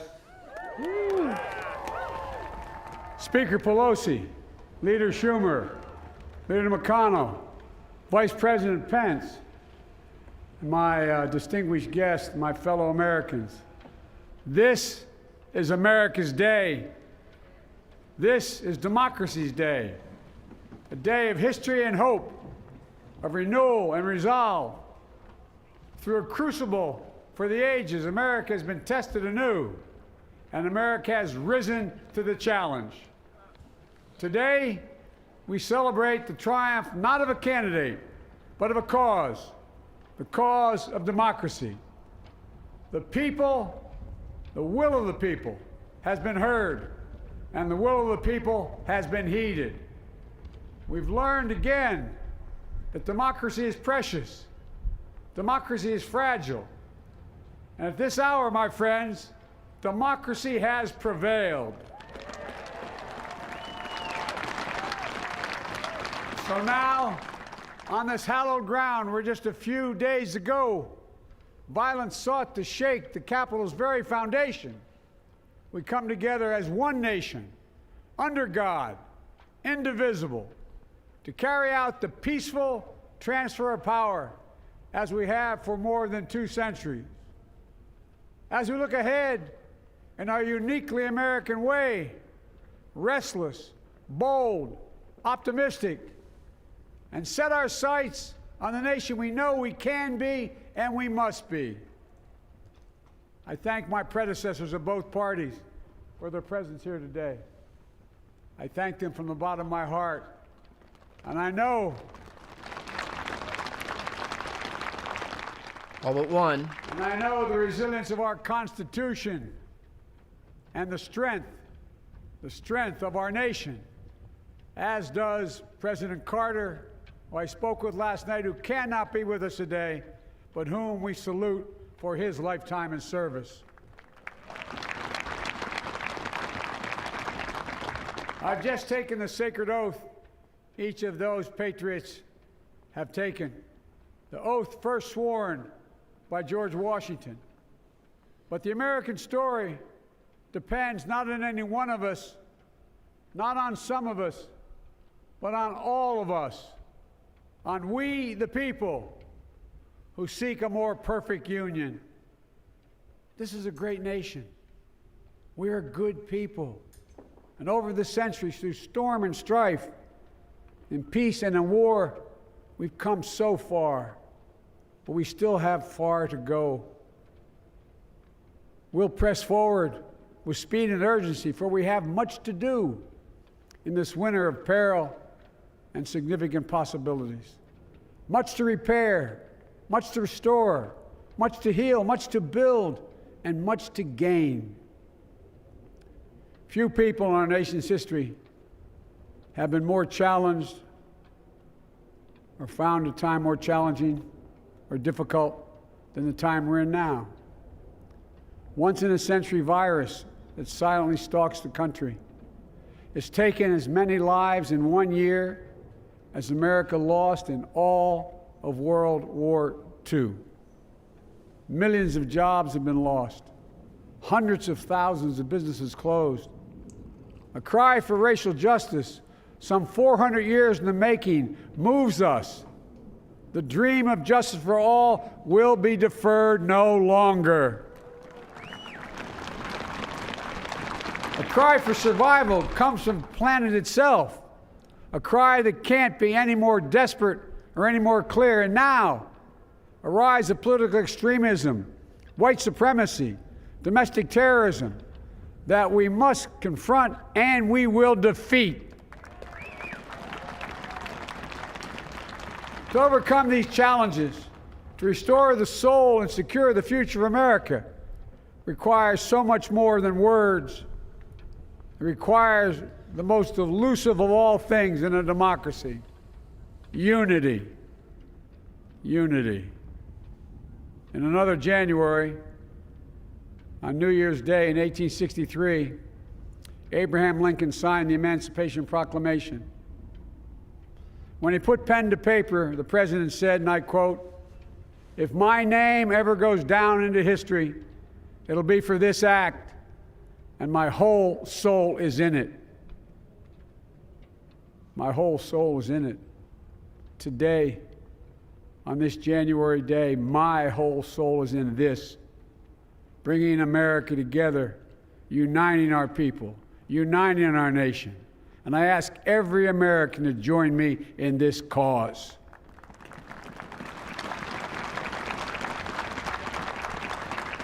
Uniting to fight the foes we face: anger, resentment and hatred, extremism, lawlessness, violence, disease, joblessness, and hopelessness. With unity, we can do great things, important things. We can right wrongs. We can put people to work in good jobs. We can teach our children in safe schools. We can overcome the deadly virus. We can reward work and rebuild the middle class and make health care secure for all. We can deliver racial justice, and we can make America once again the leading force for good in the world. I know speaking of unity can sound to some like a foolish fantasy these days. I know the forces that divide us are deep and they are real. But I also know they are not new. Our history has been a constant struggle between the American ideal that we're all are created equal and the harsh, ugly reality that racism, nativism, fear, demonization have long torn us apart. The battle is perennial, and victory is never assured. Through Civil War, the Great Depression, World War, 9/11, through struggle, sacrifice, and setbacks, our better angels have always prevailed. In each of these moments, enough of us have come together to carry all of us forward. And we can do that now. History, faith, and reason show the way of unity. We can see each other not as adversaries, but as neighbors. We can treat each other with dignity and respect. We can join forces, stop the shouting, and lower the temperature. For without unity, there is no peace, only bitterness and fury. No progress, only exhausting outrage. No nation, only a state of chaos. This is our historic moment of crisis and challenge, and unity is the path forward. And we must meet this moment as the United States of America. If we do that, I guarantee you we will not fail. We have never, ever, ever, ever failed in America when we've acted together. And so today, at this time, in this place, let's start afresh, all of us. Let's begin to listen to one another again, hear one another, see one another, show respect to one another. Politics doesn't have to be a raging fire, destroying everything in its path. Every disagreement doesn't have to be a cause for total war. And we must reject the culture in which facts themselves are manipulated and even manufactured.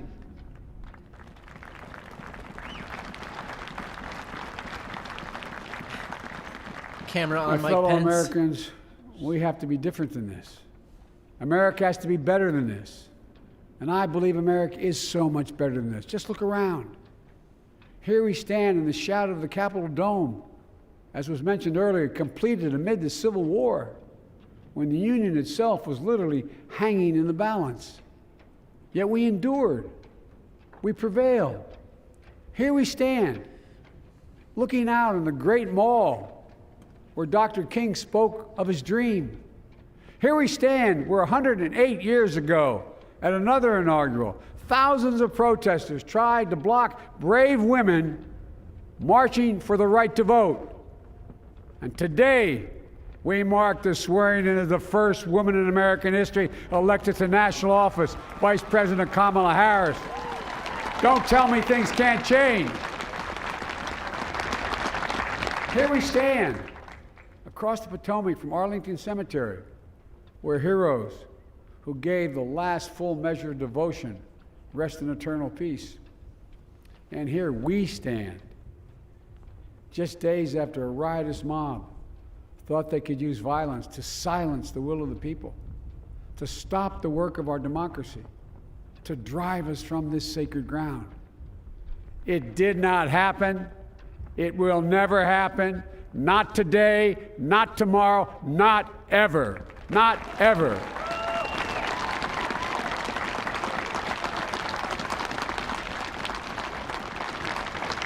To all those who supported our campaign, I'm humbled by the faith you've placed in us. To all those who did not support us, let me say this. Hear me out as we move forward. Take a measure of me and my heart. And if you still disagree, so be it. That's democracy. That's America. The right to dissent peaceably, within the guardrails of our republic is perhaps this nation's greatest strength. Yet hear me clearly. Disagreement must not lead to disunion. And I pledge this to you. I will be a president for all Americans. All Americans. And I promise you, I will fight as hard for those who did not support me as for those who did.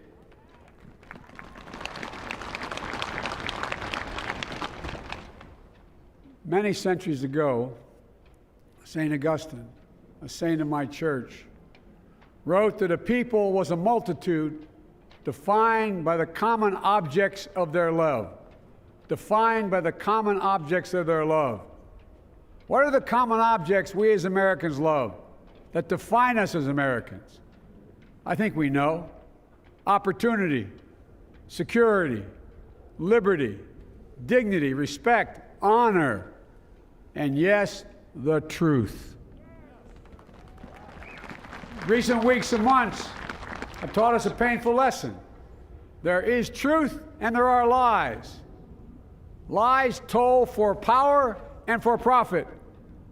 And each of us has a duty and a responsibility as citizens, as Americans, and especially as leaders.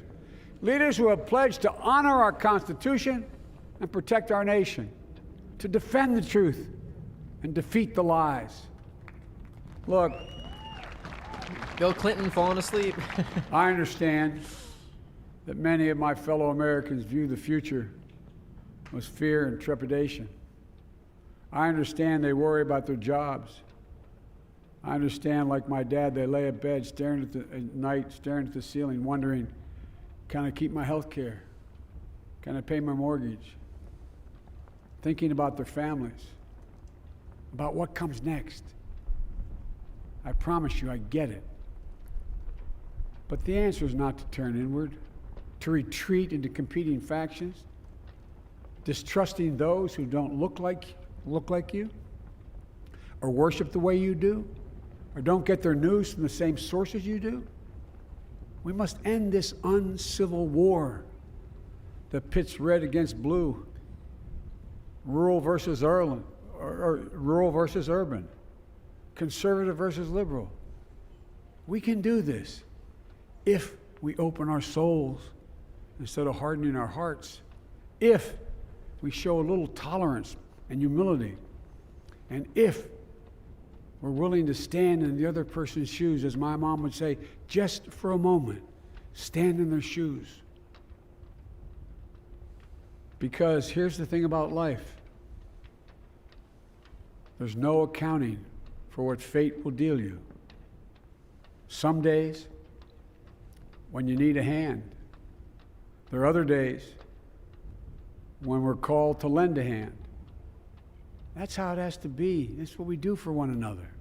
And if we are this way, our country will be stronger, more prosperous, more ready for the future. And we can still disagree. My fellow Americans, in the work ahead of us, we're going to need each other. We need all our strength to persevere through this dark winter. We're entering what may be the toughest and deadliest period of the virus. We must set aside politics and finally face this pandemic as one nation. One nation. And I promise you this, as the Bible says, weeping may endure for a night, but joy cometh in the morning. We will get through this together. Together. Look, folks, all my colleagues I serve with in the House and the Senate up here, we all understand the world is watching all of us today. So here's my message to those beyond our borders. America has been tested, and we've come out stronger for it. We will repair our alliances and engage with the world once again, not to meet yesterday's challenges, but today's and tomorrow's challenges. And we'll lead not merely by the example of our power, but by the power of our example.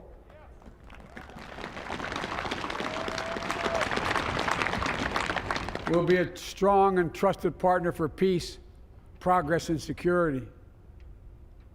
Look, you all know we've been through so much in this nation. And my first act as president, I'd like to ask you to join me in a moment of silent prayer. Remember all those who we lost in this past year to the pandemic. Those 400,000 fellow Americans, moms, dads, husbands, wives, sons, daughters, friends, neighbors, and co-workers. We'll honor them by becoming the people and the nation we know we can and should be.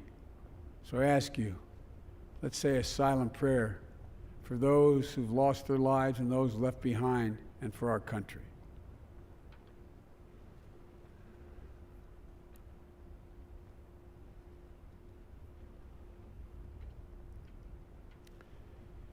Amen. Folks, this is a time of testing. We face an attack on our democracy and on truth, a raging virus, growing inequity, the sting of systemic racism, a climate in crisis, America's role in the world. Any one of these would be enough to challenge us in profound ways. But the fact is, we face them all at once, presenting this nation with one of the gravest responsibilities we've had. Now we're going to be tested. Are we going to step up, all of us? It's time for boldness, for there's so much to do. And this is certain. I promise you, we will be judged, you and I, by how we resolve these cascading crises of our era. We will rise to the occasion is the question. Will we master this rare and difficult hour? Will we meet our obligations and pass along a new and better world to our children? I believe we must. I'm sure you do as well. I believe we will. And when we do, we'll write the next great chapter in the history of the United States of America, the American story. A story that might sound something like a song that means a lot to me. It's called American Anthem. There's one verse that stands out, at least for me, and it goes like this. The work and prayers of century have brought us to this day. What shall be our legacy? What will our children say? Let me know in my heart when my days are through. America, America, I gave my best to you. Let's us add our own work and prayers to the unfolding story of our great nation. If we do this, then when our days are through, our children and our children's children will say of us, they gave their best, they did their duty, they healed a broken land. My fellow Americans, I close the day where I began, with the sacred oath. Before God and all of you, I give you my word. I will always level with you. I will defend the Constitution. I'll defend our democracy. I'll defend America.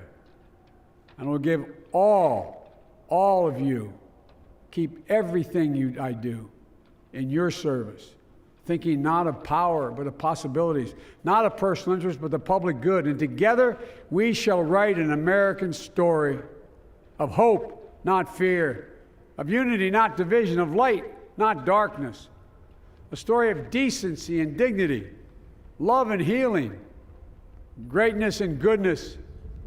May this be the story that guides us, the story that inspires us, and the story that tells ages yet to come that we answered the call of history. We met the moment. Democracy and hope, truth and justice did not die on our watch but thrived. That America secured liberty at home and stood once again as a beacon to the world. That is what we owe our forebears, one another, and generation to follow. So, with purpose and resolve, we turn to those tasks of our time, sustained by faith, driven by conviction, and devoted to one another and the country we love with all our hearts. May God bless America, and may God protect our troops. Thank you, America.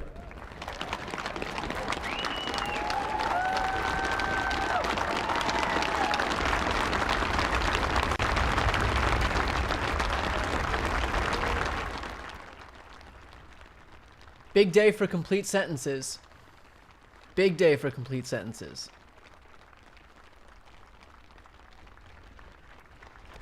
Say the winner here is grammar.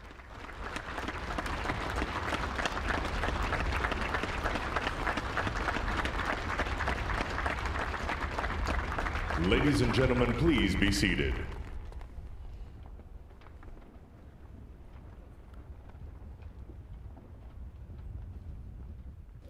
Ladies and gentlemen, please welcome Garth Brooks to perform Amazing Grace.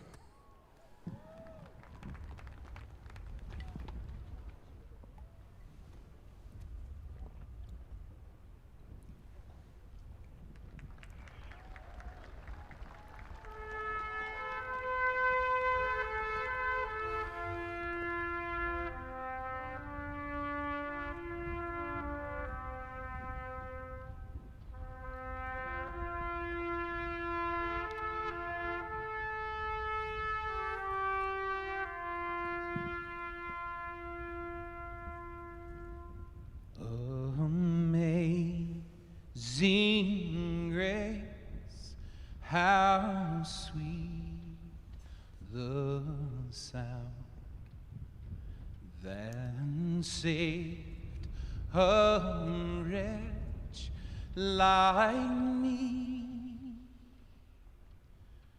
I once was lost, but now I'm found. Was blind, but now I see. When we've been there 10,000 years, bright shining as the sun, we've no less days to sing God's praise than when we first begun. If I can ask you to sing this last verse with me, not just the people here, but the people at home, at work, as one, united. Amazing grace, how sweet the sound that saved a wretch like me. I once was lost, but now I'm found. Was blind, but now I see.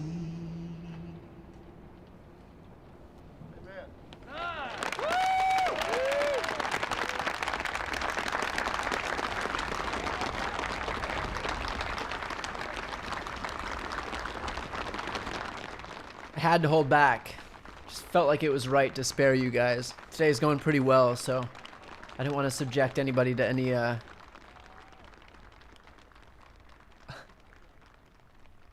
unusual punishment.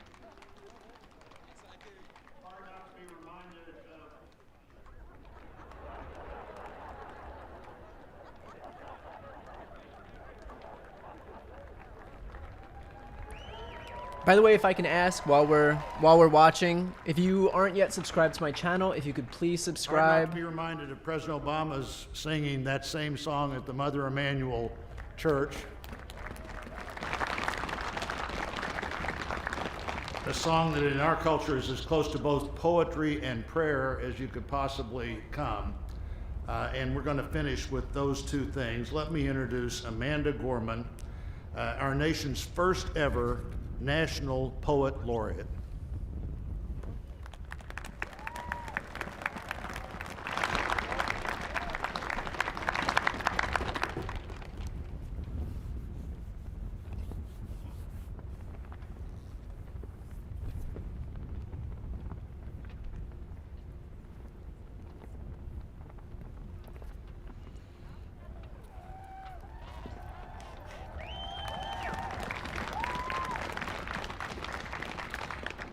Mr. President, Dr. Biden, Madam Vice President, Mr. Emhoff, Americans, and the world.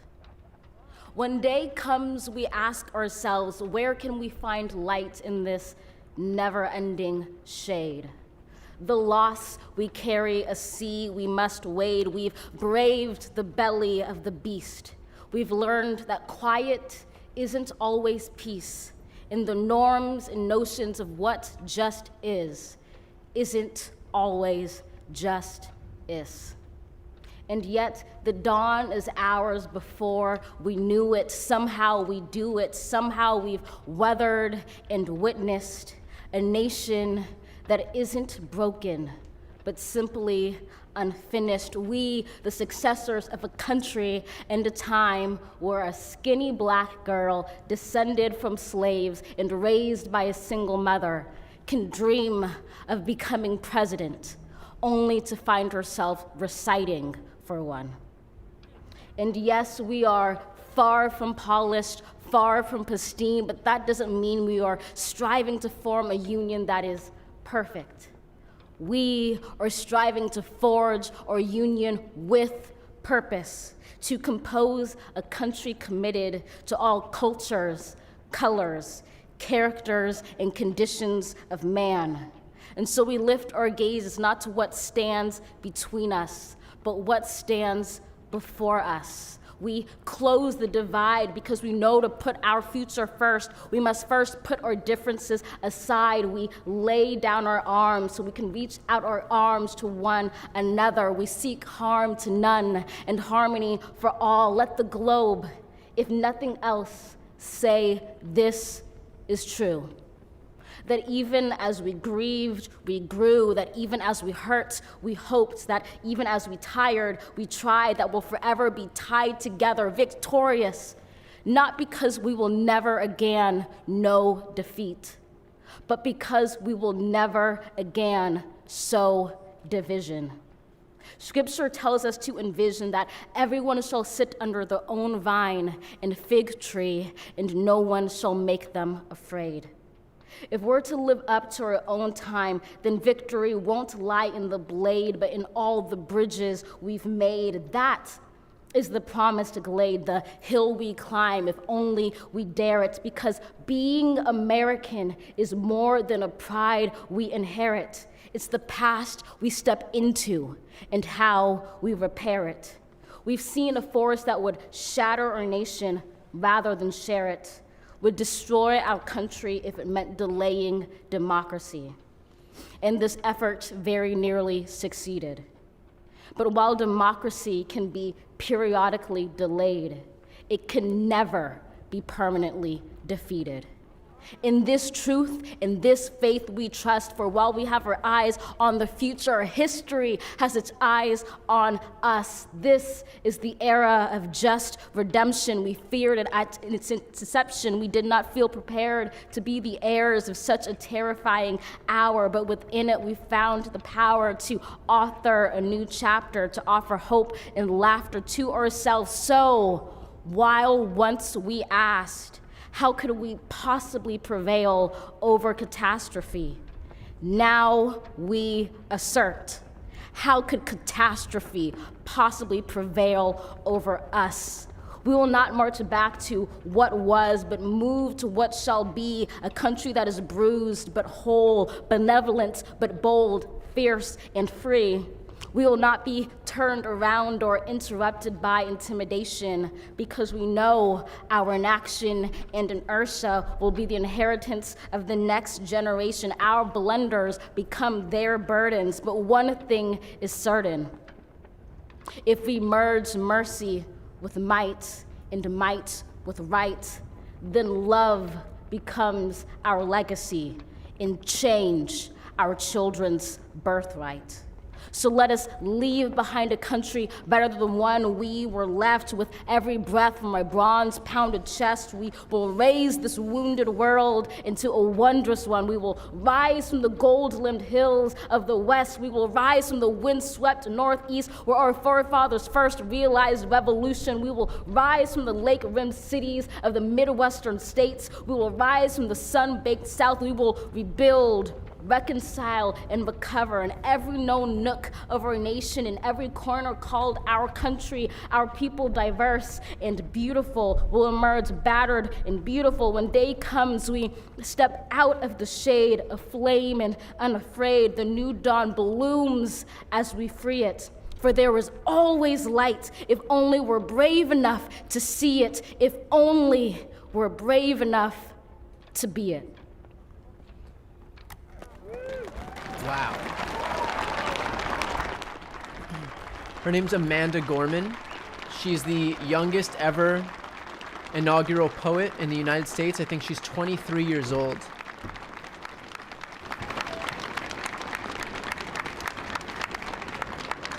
Wow. Thank you, Amanda Gorman.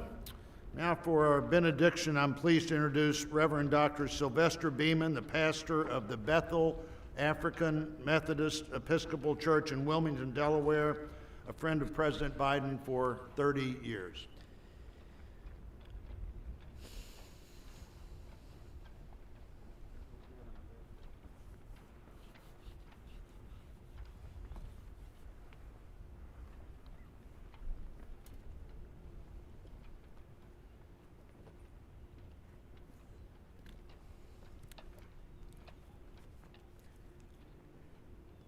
As a nation and people of faith gathered in this historical moment, let us unite in prayer. God, we gather under the beauty of your holiness and the holiness of your beauty. We seek your face, your smile, your warm embrace. We petition you once more in this celebration. We pray for divine favor upon our President, Joseph R. Biden, and our First Lady, Dr. Jill Biden, and their family. We further ask that you would extend the same favor upon our Vice President, Kamala D. Harris, and our second gentleman, Doug Emhoff, and their family. More than ever, they and our nation need you. We need you, for in you we discover our common humanity. In our common humanity, we will seek out the wounded and bind their wounds. We will seek healing for those who are sick and diseased. We will mourn our dead. We will befriend the lonely, the least, and the left out. We will share our abundance with those who are hungry. We will do justly to the oppressed, acknowledge sin, and seek forgiveness, thus grasping reconciliation. In discovering our humanity, we will seek the good in and for all our neighbors. We will love the unlovable, remove the stigma of the so-called untouchables. We will care for our most vulnerable, our children, the elderly, emotionally challenged, and the poor. We will seek rehabilitation beyond correction. We will extend opportunity to those locked out of opportunity. We will make friends of our enemies. We will make friends of our enemies. People, your people, shall no longer raise up weapons against one another. We will rather use our resources for the national good and become a beacon of life and goodwill to the world. And neither shall we learn hatred anymore. We will lie down in peace and not make our neighbors afraid. In you, O God, we discover our humanity. In our humanity, we discover our commonness. Beyond the difference of color, creed, origin, political party, ideology, geography, and personal preferences. We'll become greater stewards of your environment, preserving the land, reaping from it a sustainable harvest, and securing its wonder and miracle-giving power for generations to come.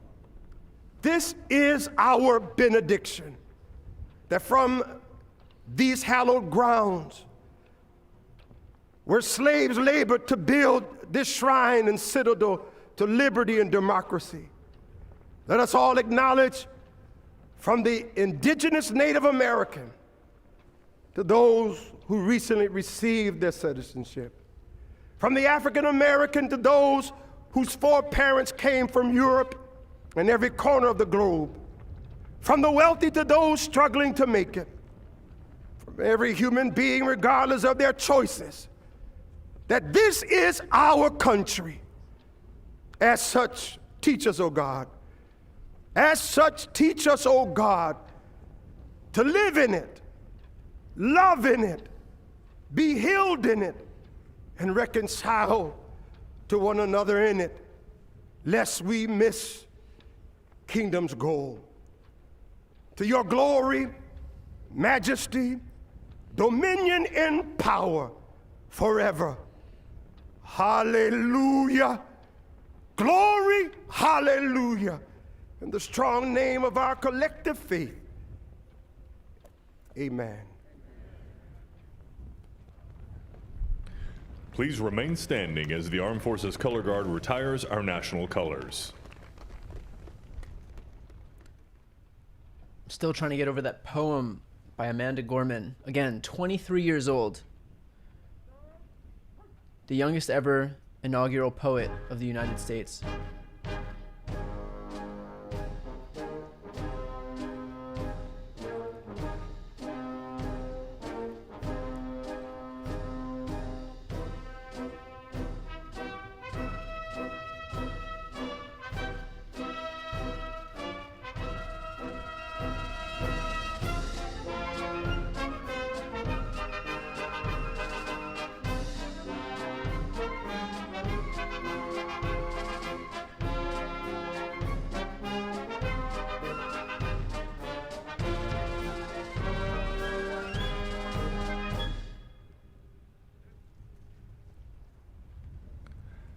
Ladies and gentlemen, please be seated and remain in your seats while the President and official party depart the platform.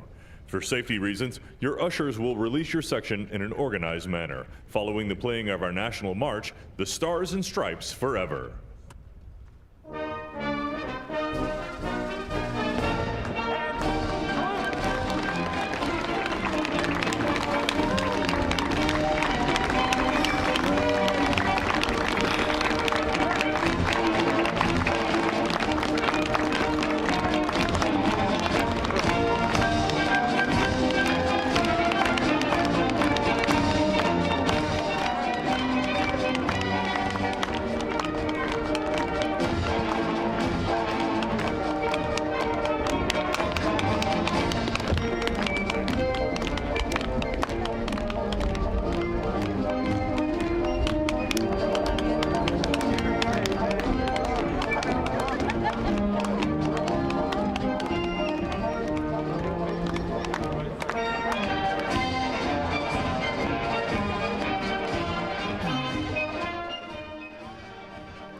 Okay, so as they make their exit, first of all, thank you for watching here. I know that there's a lot of places that you can watch this inauguration, so I appreciate you watching. If you're not subscribed to my channel, I would ask if you could please subscribe. I don't do memberships, I don't do anything like that, but I would just ask that you would subscribe. That would be much appreciated. In the time of this inauguration, Donald Trump has issued one more pardon, and that was to the ex-husband of Jeanine Pirro, Judge Jeanine from Fox News, who I believe had been charged with, tax evasion. So right on brand with Donald Trump. So again, that's Judge Jeanine's ex-husband has been pardoned by Trump. As far as I know, that was the last pardon that he made.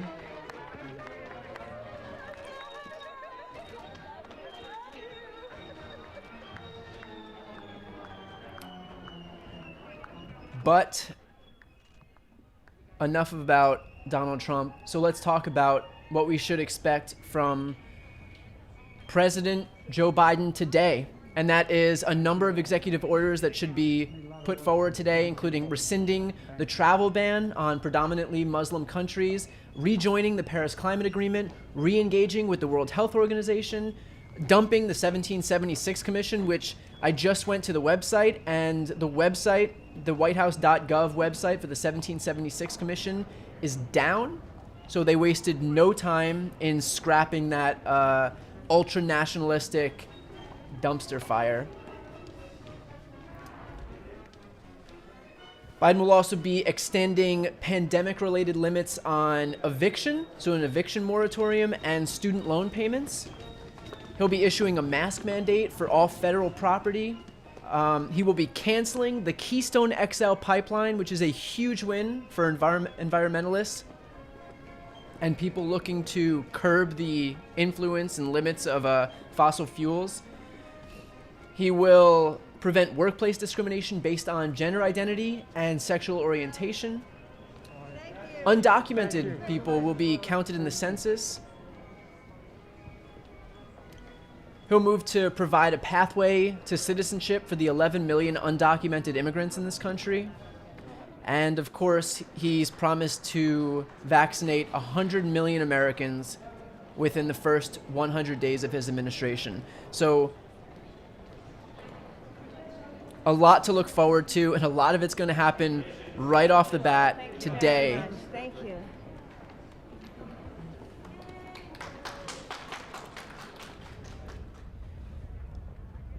And just on a personal note, for people that have watched my videos over the last few years, thank you. Thanks for, trusting my take on things, and, just try to keep that same level of engagement as we move forward, and make sure that Democrats are living up to the promises they put forward to pass a progressive agenda, and also I think to hold people accountable from the previous administration. I'd like to see that as well. So a lot still to come. We obviously have an impeachment trial coming up in the United States Senate. Again, just to give you a quick idea of what we need to be able to convict Donald Trump in that Senate trial for which he's been impeached, we need 2/3 of the Senate, which means 17 Republicans to cross ranks, cross party lines, and vote along with Democrats in order to convict him. If he's convicted, we would just then need a simple majority of senators to vote to bar Trump from ever running for office again. And again, I think that's beyond the partisan implications of Trump being able to run again. I think there is, clearly there are national security implications, and both parties stand to benefit from Trump not being able to run again. Obviously, the insurrection at the Capitol was widely condemned. His support in even the Republican Party plummeted. I believe that Donald Trump left office, according to the latest Pew poll, with 29% approval rating. So again, both parties stand to benefit from Trump being barred from ever running for office again.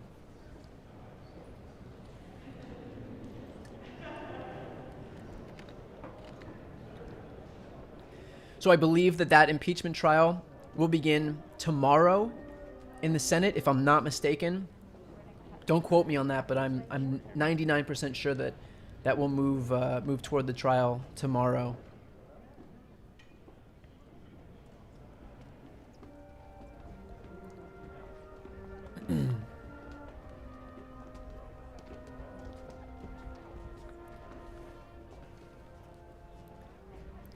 I should pour a little something out for all those QAnon supporters who still think that this was all part of the plan.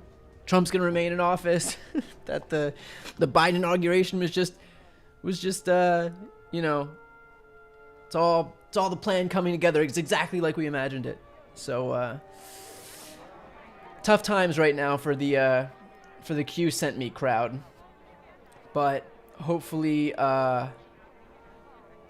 that whole faction of people in this country will get a lot less play over the next 4 years.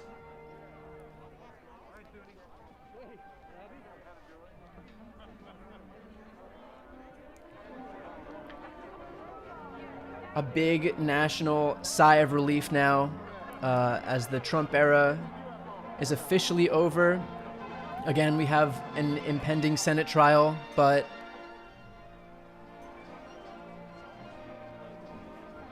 immediately so much of the damage caused by Trump is going to be undone by President Biden. Whether we're talking about climate change, giving a path to citizenship for dreamers, with regard to this pandemic, obviously their number one priority in this administration is getting this pandemic under control and keeping Americans safe. Even in Joe Biden's inaugural address, he was the first president to be able to acknowledge the fact that 400,000 Americans have died.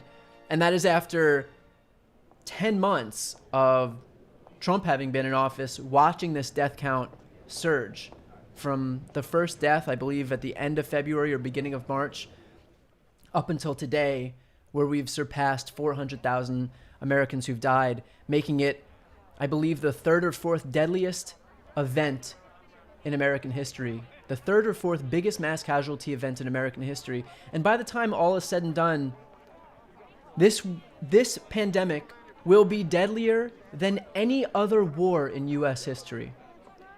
And there's a possibility that it will be the single deadliest event in U.S. history. Obviously, the deadliest war in American history is the Civil War. I believe there were about 500,000 Americans who died. The 1918 pandemic was the deadliest event, mass casualty event in American history. I believe just over 600,000 Americans died. We're already at 400,000, and we're losing 3,000 to 4,000 Americans a day. And yet, at no point did Trump even acknowledge it. So to hear Biden in his speech not only acknowledge it, but take a moment, goes to show the difference from a Trump administration to a Biden administration. At the bare minimum, to be able to acknowledge the losses suffered at the hands of this virus. Another point that I wanted to make about Biden's inaugural speech was that he was honest about how hard it's going to be, right? Like, there was no gaslighting for political gain. He didn't look at this through rose-colored glasses because it's occurring in his presidency, and so he wants to pretend that everything's fine.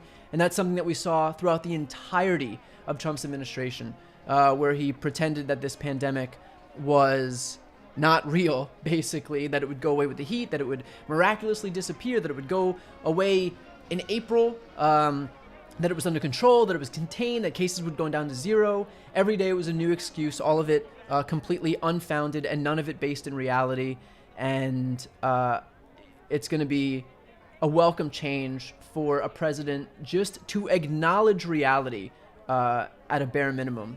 So that's one major change that we'll also be able to see. Another thing that I thought was really welcome in the inaugural address was the fact that Joe Biden took a direct shot at Trump's incitement and Trump's lies. I mean, he even addressed Trump's big lie about the election being stolen. He said, "In recent months, there's been a powerful lesson. There is truth and there are lies. Lies told for power and for profit, and each of us has a duty and a responsibility to defend the truth and defeat the lies." And so for him to acknowledge outright that these lies have been told instead of just moving forward and pretending like it didn't happen, I mean, these are taking these lies head on. And obviously, it's this latest lie, the big lie, is much different than a number of the 20,000 plus lies that we've heard over the last few years. And obviously this lie, what we call the big lie, led to an insurrection at the U.S. Capitol. So, to be able to acknowledge and take on head on these lies is, I think, an important step, because without accountability, without taking responsibility for what we've seen, nothing can change.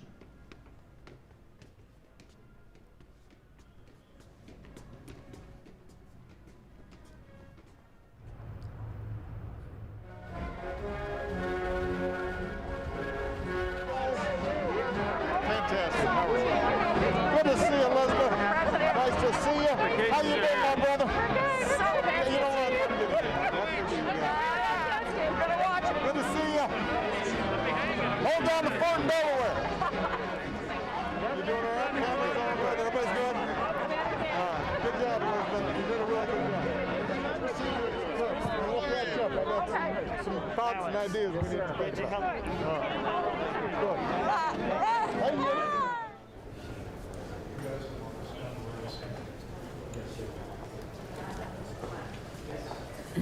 You see Eugene Goodman up there. Again, Eugene Goodman in the tan coat at the front of the line. He's the Capitol police officer who led the insurrectionists away from the Senate chamber last week or 2 weeks ago.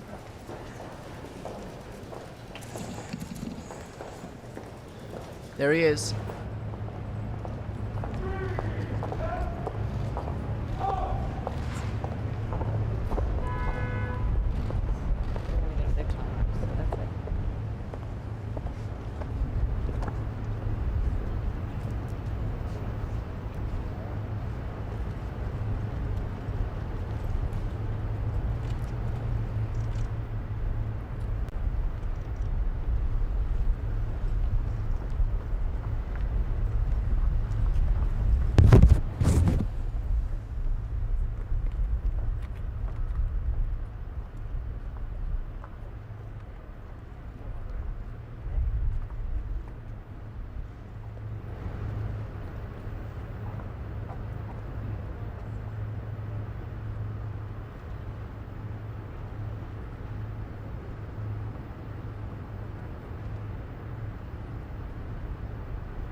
No sign of mother, but she can't be far behind.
Again, normally it would be Trump and Pence leaving, but that didn't take into account the fact that Trump is too petty to have attended. Again, he is the fourth president ever in American history not to attend his successor's inauguration.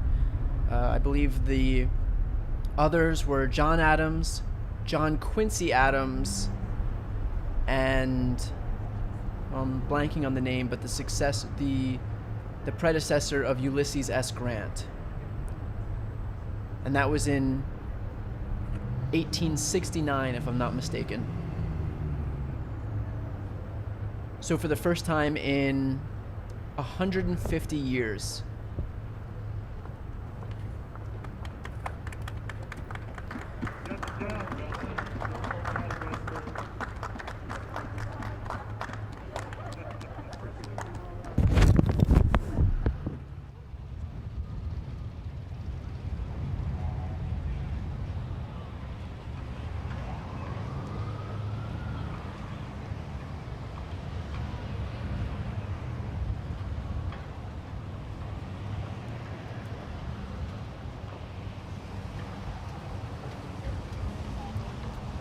By the way, And of course, that's not counting the presidents who didn't survive their predecessors, their successors' inauguration. So and my pal Linda was showing them yesterday. They said the budget. Okay. FDR, JFK, Lincoln. Congratulations. Well done. I'm talking about the people who willfully made the decision.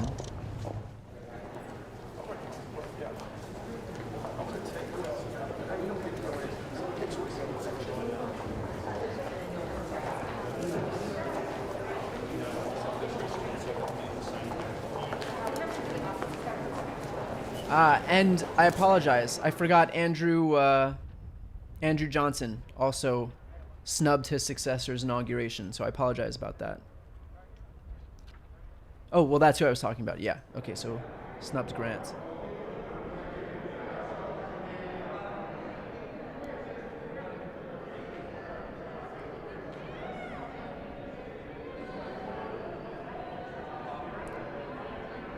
So again, I just checked the whitehouse.gov site for the 1776 Commission, and already that page is down. They wasted no time, immediately took it down.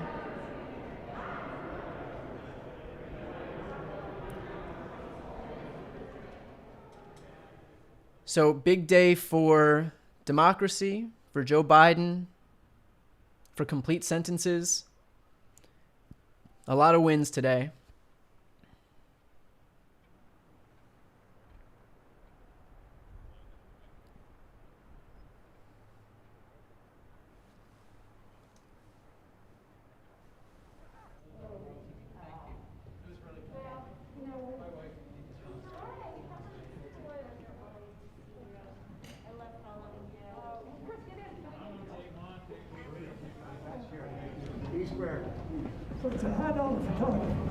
Mr. President. Are you still on foreign relations? Very much so. Are you still going to work on Africa?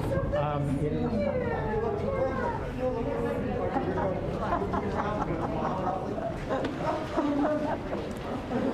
You're welcome. Again, a fitting and just end to what was a drawn-out, contentious, dangerous transition period where Trump debuted his big lie, pretending that the election was stolen from him. It decidedly, objectively was not. And just to push back on any impending disinformation that you'll hear, I just want to reiterate,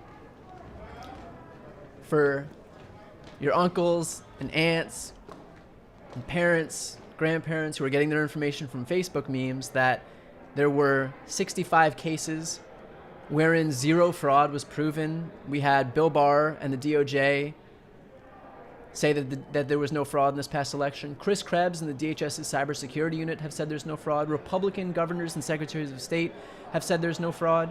Recounts and audits confirmed that there was no fraud. And even Rudy Giuliani showed up in court at one of his Kraken cases and told the judge that he is not there alleging fraud.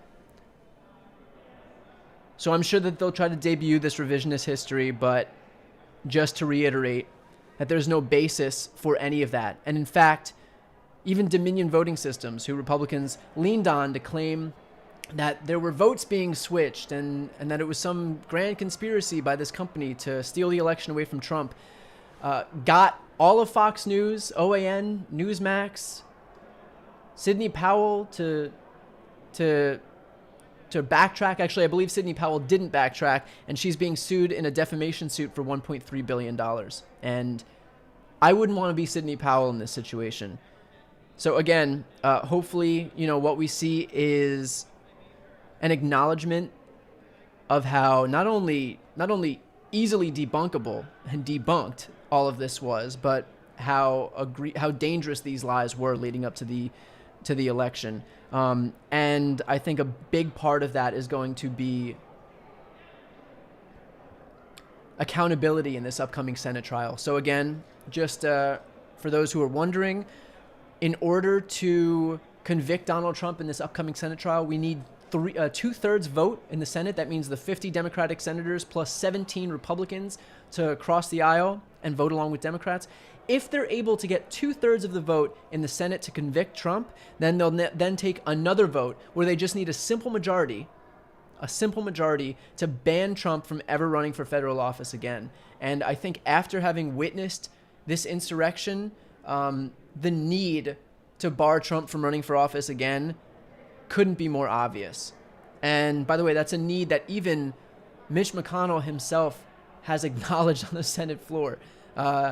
He came out and said that lies were fed to the mob, and they were fed by the President of the United States. They were fed to that mob by the President of the United States. And if the impeachment charge against Trump was inciting an insurrection, and Mitch McConnell outright came out and said that these people were provoked by Trump, he's basically laying the foundation for a guilty vote in this upcoming Senate trial. And if Mitch McConnell is willing to give that green light, that tacit permission to other Republican senators, there's a good chance that that this conviction could go through, and that more importantly, the vote to then bar Trump from ever running for federal office again would go through as well.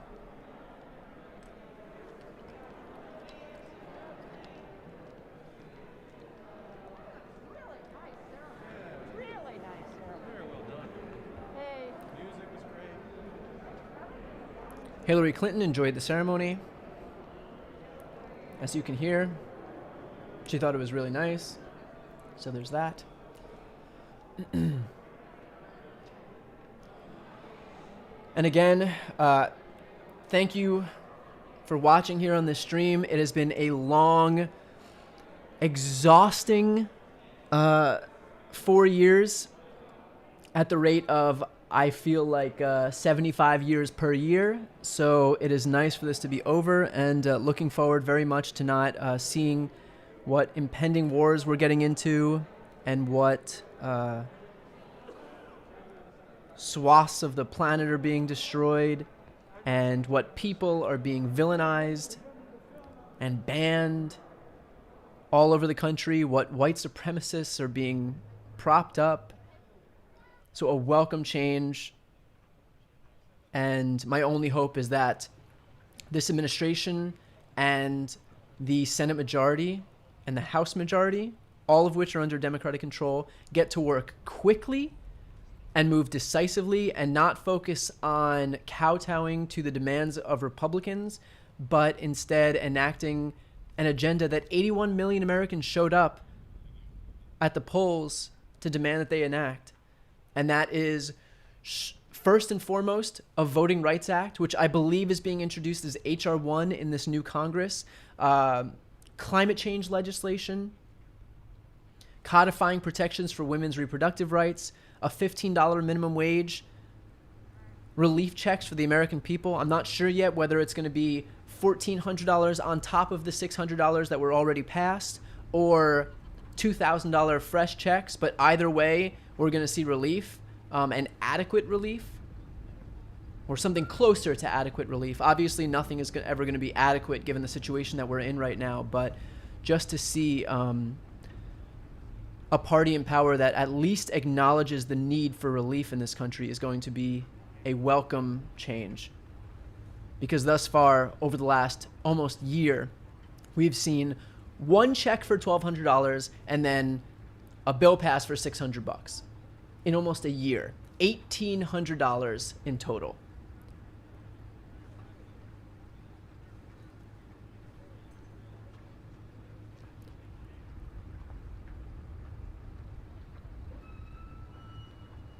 So looking forward to all of those agenda items being enacted. I'm hoping that we get serious movement for statehood for Washington, D.C.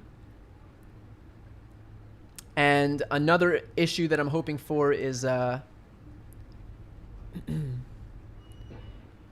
is that Chuck Schumer, as leader, as Senate Majority Leader, does not give in to Mitch McConnell, who had asked for an assurance that the legislative filibuster won't be taken away. So I think the last thing that we'd want to see, a big slap in the face to all the Democrats who came out in record numbers and voted for a Senate majority, especially in the state of Georgia, is that we would start kowtowing to the demands of Mitch McConnell in the minority. I think that if we ever have the ability to nuke the filibuster, which basically will allow Republicans to rule in the minority against progressive legislation, that we should get rid of it. Whether that's going to be possible because of people like Joe Manchin remains to be seen. But in the meantime, I think the last thing that we need to do is start giving assurances to Mitch McConnell to enable him to entrench power even from the minority. So, nuke the filibuster if we can.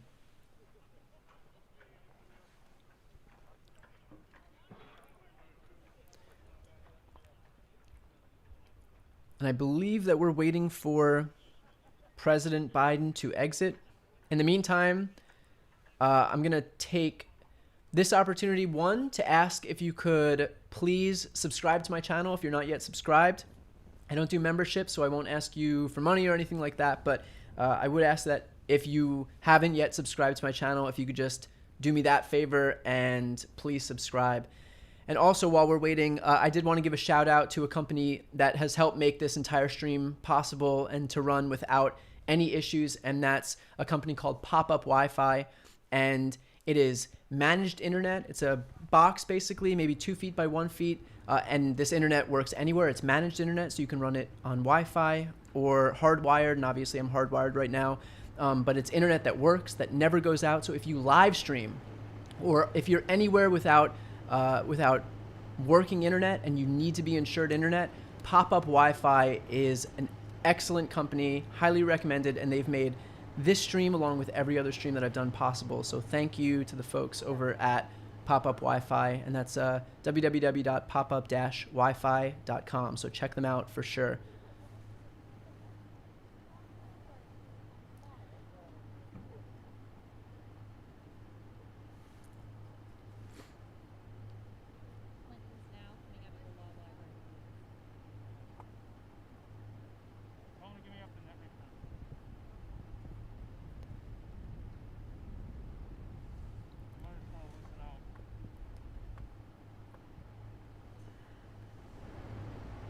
Okay, it looks like we have the Clintons exiting.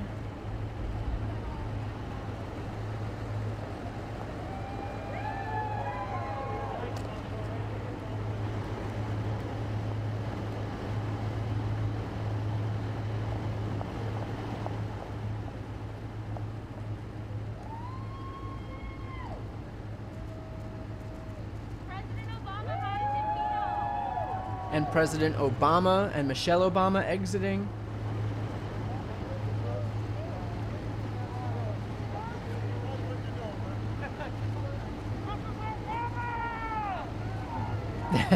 You hear people yelling, President Obama!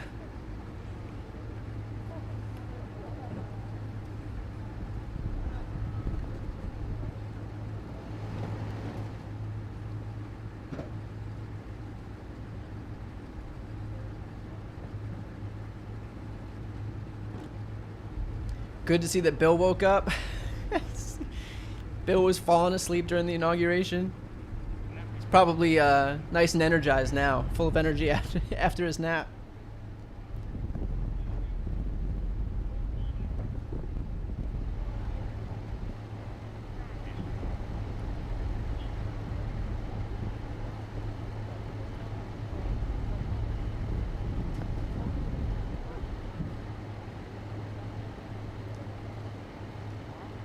Shout out to the people too who have been watching this stream since the beginning. We just hit 3 hours. So to the people who started with me at, well, I'm on the West Coast, so 7 a.m. and it's 10 a.m. now, West Coast. Obviously 1 p.m. Eastern. So thank you to the people who've stuck with me for the entire time. It's been a good event.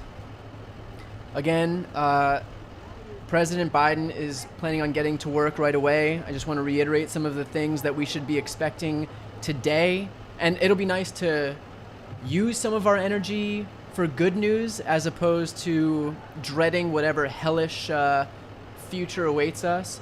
So because Donald Trump circumvented Congress so frequently and issued so many executive orders, it's then that much easier for Biden to be able to rescind his executive orders and issue his own. And I guess that's the disadvantage of Trump trying to rule by fiat, trying to rule by executive order. So right off the bat, Biden plans to rescind the travel ban that Trump placed on predominantly Muslim countries. He's going to re-engage the World Health Organization, the WHO.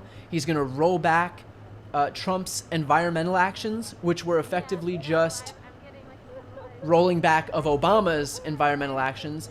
Biden is going to raise the emission standards, which is monumentally helpful because just prior to this, we only had California that was basically keeping their emission standards high, and that would basically force car manufacturers to know, like, okay, if we want to sell in California, which is the biggest market for vehicles, then we have to abide by these emission standards. But it'll be nice to have them done on a federal level, just to have that much more protection, so it's not just California, holding down the fort.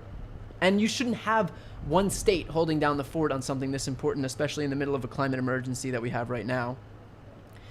We'll also see President Biden dumping the 1776 Commission, which is Trump's ultra-nationalistic guidelines for education, where they basically thought that it was too unpatriotic to be talking about blights on our history like slavery, and so we would have patriotic education in the United States.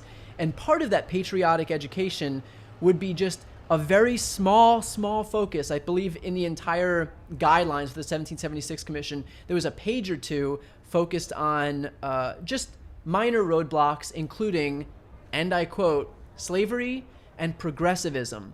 So progressivism was located in the same bucket as slavery in the 1776 Commission. So needless to say, that has been scrapped. I've just checked the whitehouse.gov site. That page has a 404 error. It's no longer there. That's been pulled down. They got rid of that immediately and for good reason. Biden's issuing a mask mandate for federal property and for all interstate travel. And obviously, with regard to the virus, he's looking to distribute 100 million vaccines in the first 100 days. And that comes on the heels of what has been a disastrous vaccine rollout thus far. And one of the most important things, Biden is going to provide a pathway to citizenship for the 11 million undocumented immigrants in this country, something that's exceedingly popular with the American people. The vast majority of the American people believe that there should be a pathway to citizenship for undocumented immigrants who are already in this country.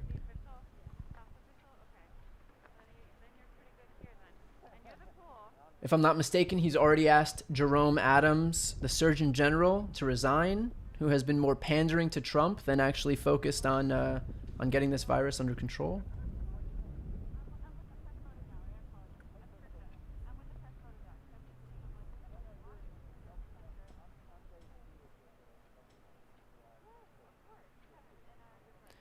And of course, going to rejoin the Paris Climate Agreement.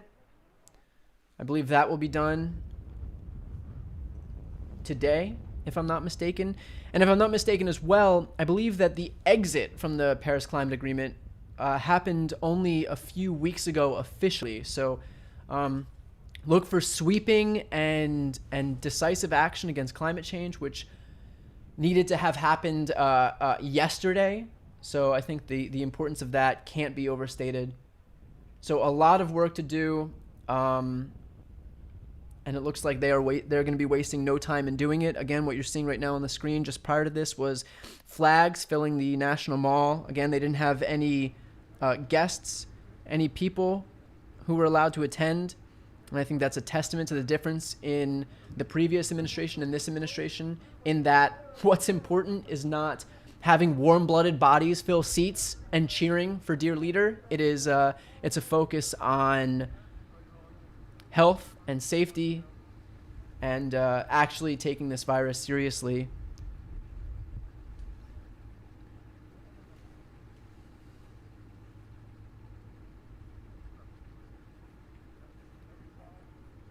although it's come far too late because what we're seeing right now is mired in this crisis. 400,000 dead Americans. As I mentioned earlier, this, I believe, is the third or fourth biggest mass casualty event in the United States in the history of this country. I think that the only war where there's been more deaths is the Civil War, if I'm not mistaken. And I believe the Civil War had about 500,000 deaths. Or just over, it seems like 618,000 deaths.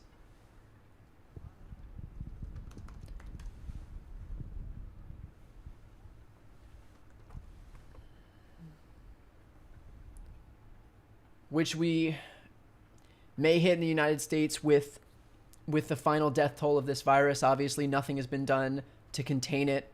And in fact, steps have been taken to make sure that this virus exploded throughout this country, like the politicization of masks, like fomenting protests against stay-at-home orders under the guise of like freedom and liberty, because apparently every other country in the world didn't have freedom when they imposed stay-at-home orders and duly got the virus under better control than in the United States. Somehow they didn't have freedom.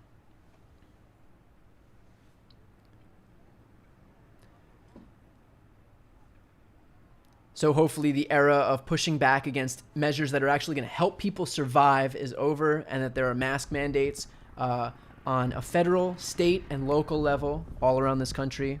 Because, you know, any Republicans that push back, I also want you to remember that that this is the same party that wailed for over a year about 4 deaths in Benghazi. So apparently 4 Americans was too much, and yet 400,000 Americans, well, that's a small price to pay for freedom.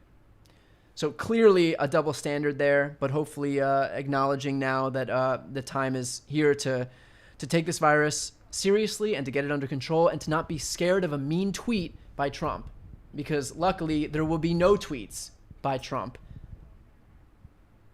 Another good era that's come to an end, or another era in good news that's come to an end, I should say. I wouldn't necessarily call the Trump tweeting era good in any sense of the word, but that era's done.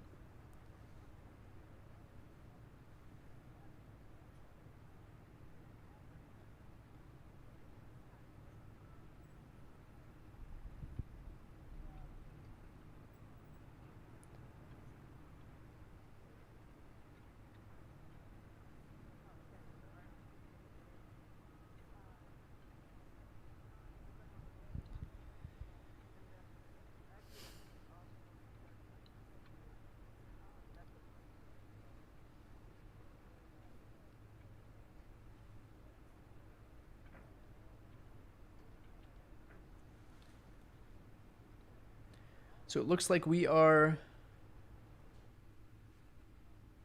coming to an end. I'm not 100% sure that we will see Joe and Joe Biden exit.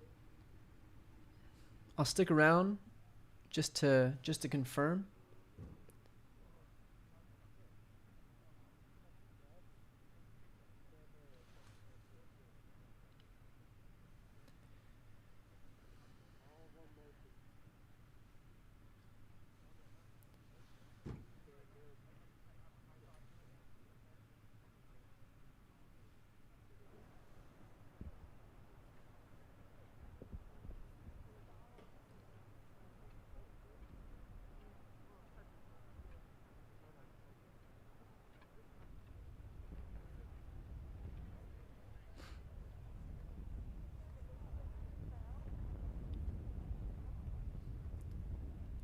Again, there's the view of the flags on the mall.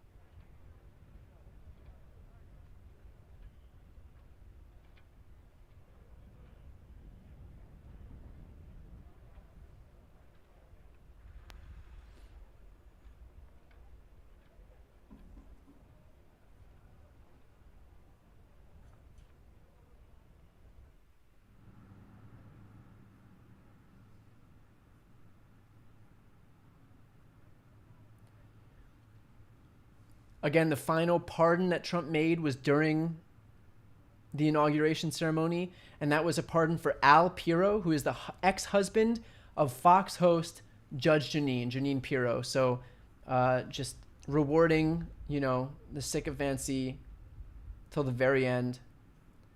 But the good news now is that Donald Trump no longer has presidential immunity. So looking at you, SDNY, DOJ, we have the Senate trial coming up where he has been impeached for incitement of insurrection. And again, we'll need 2/3 of the Senate to convict him. And if they're able to convict him, then they'll be able to then vote with a simple majority to bar him from ever running for federal office again. And I believe that Senate trial will be beginning tomorrow.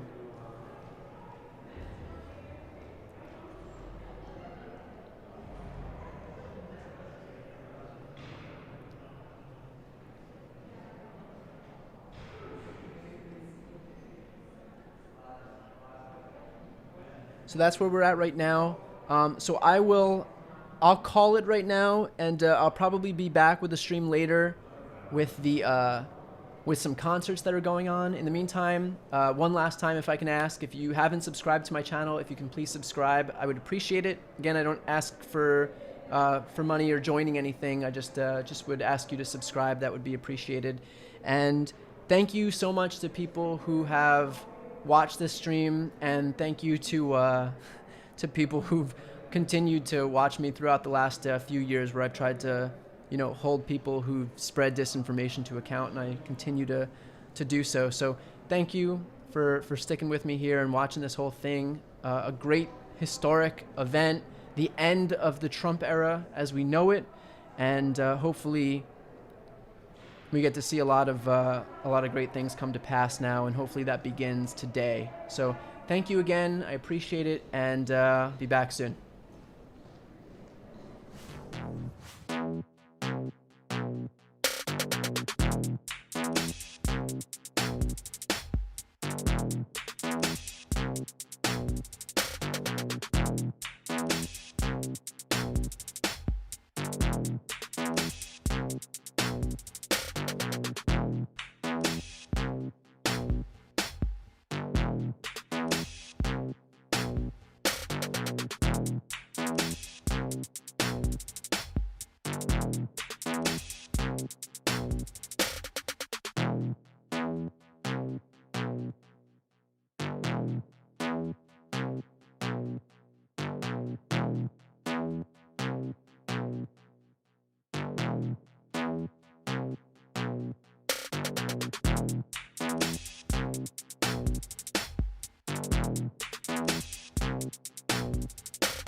Bye.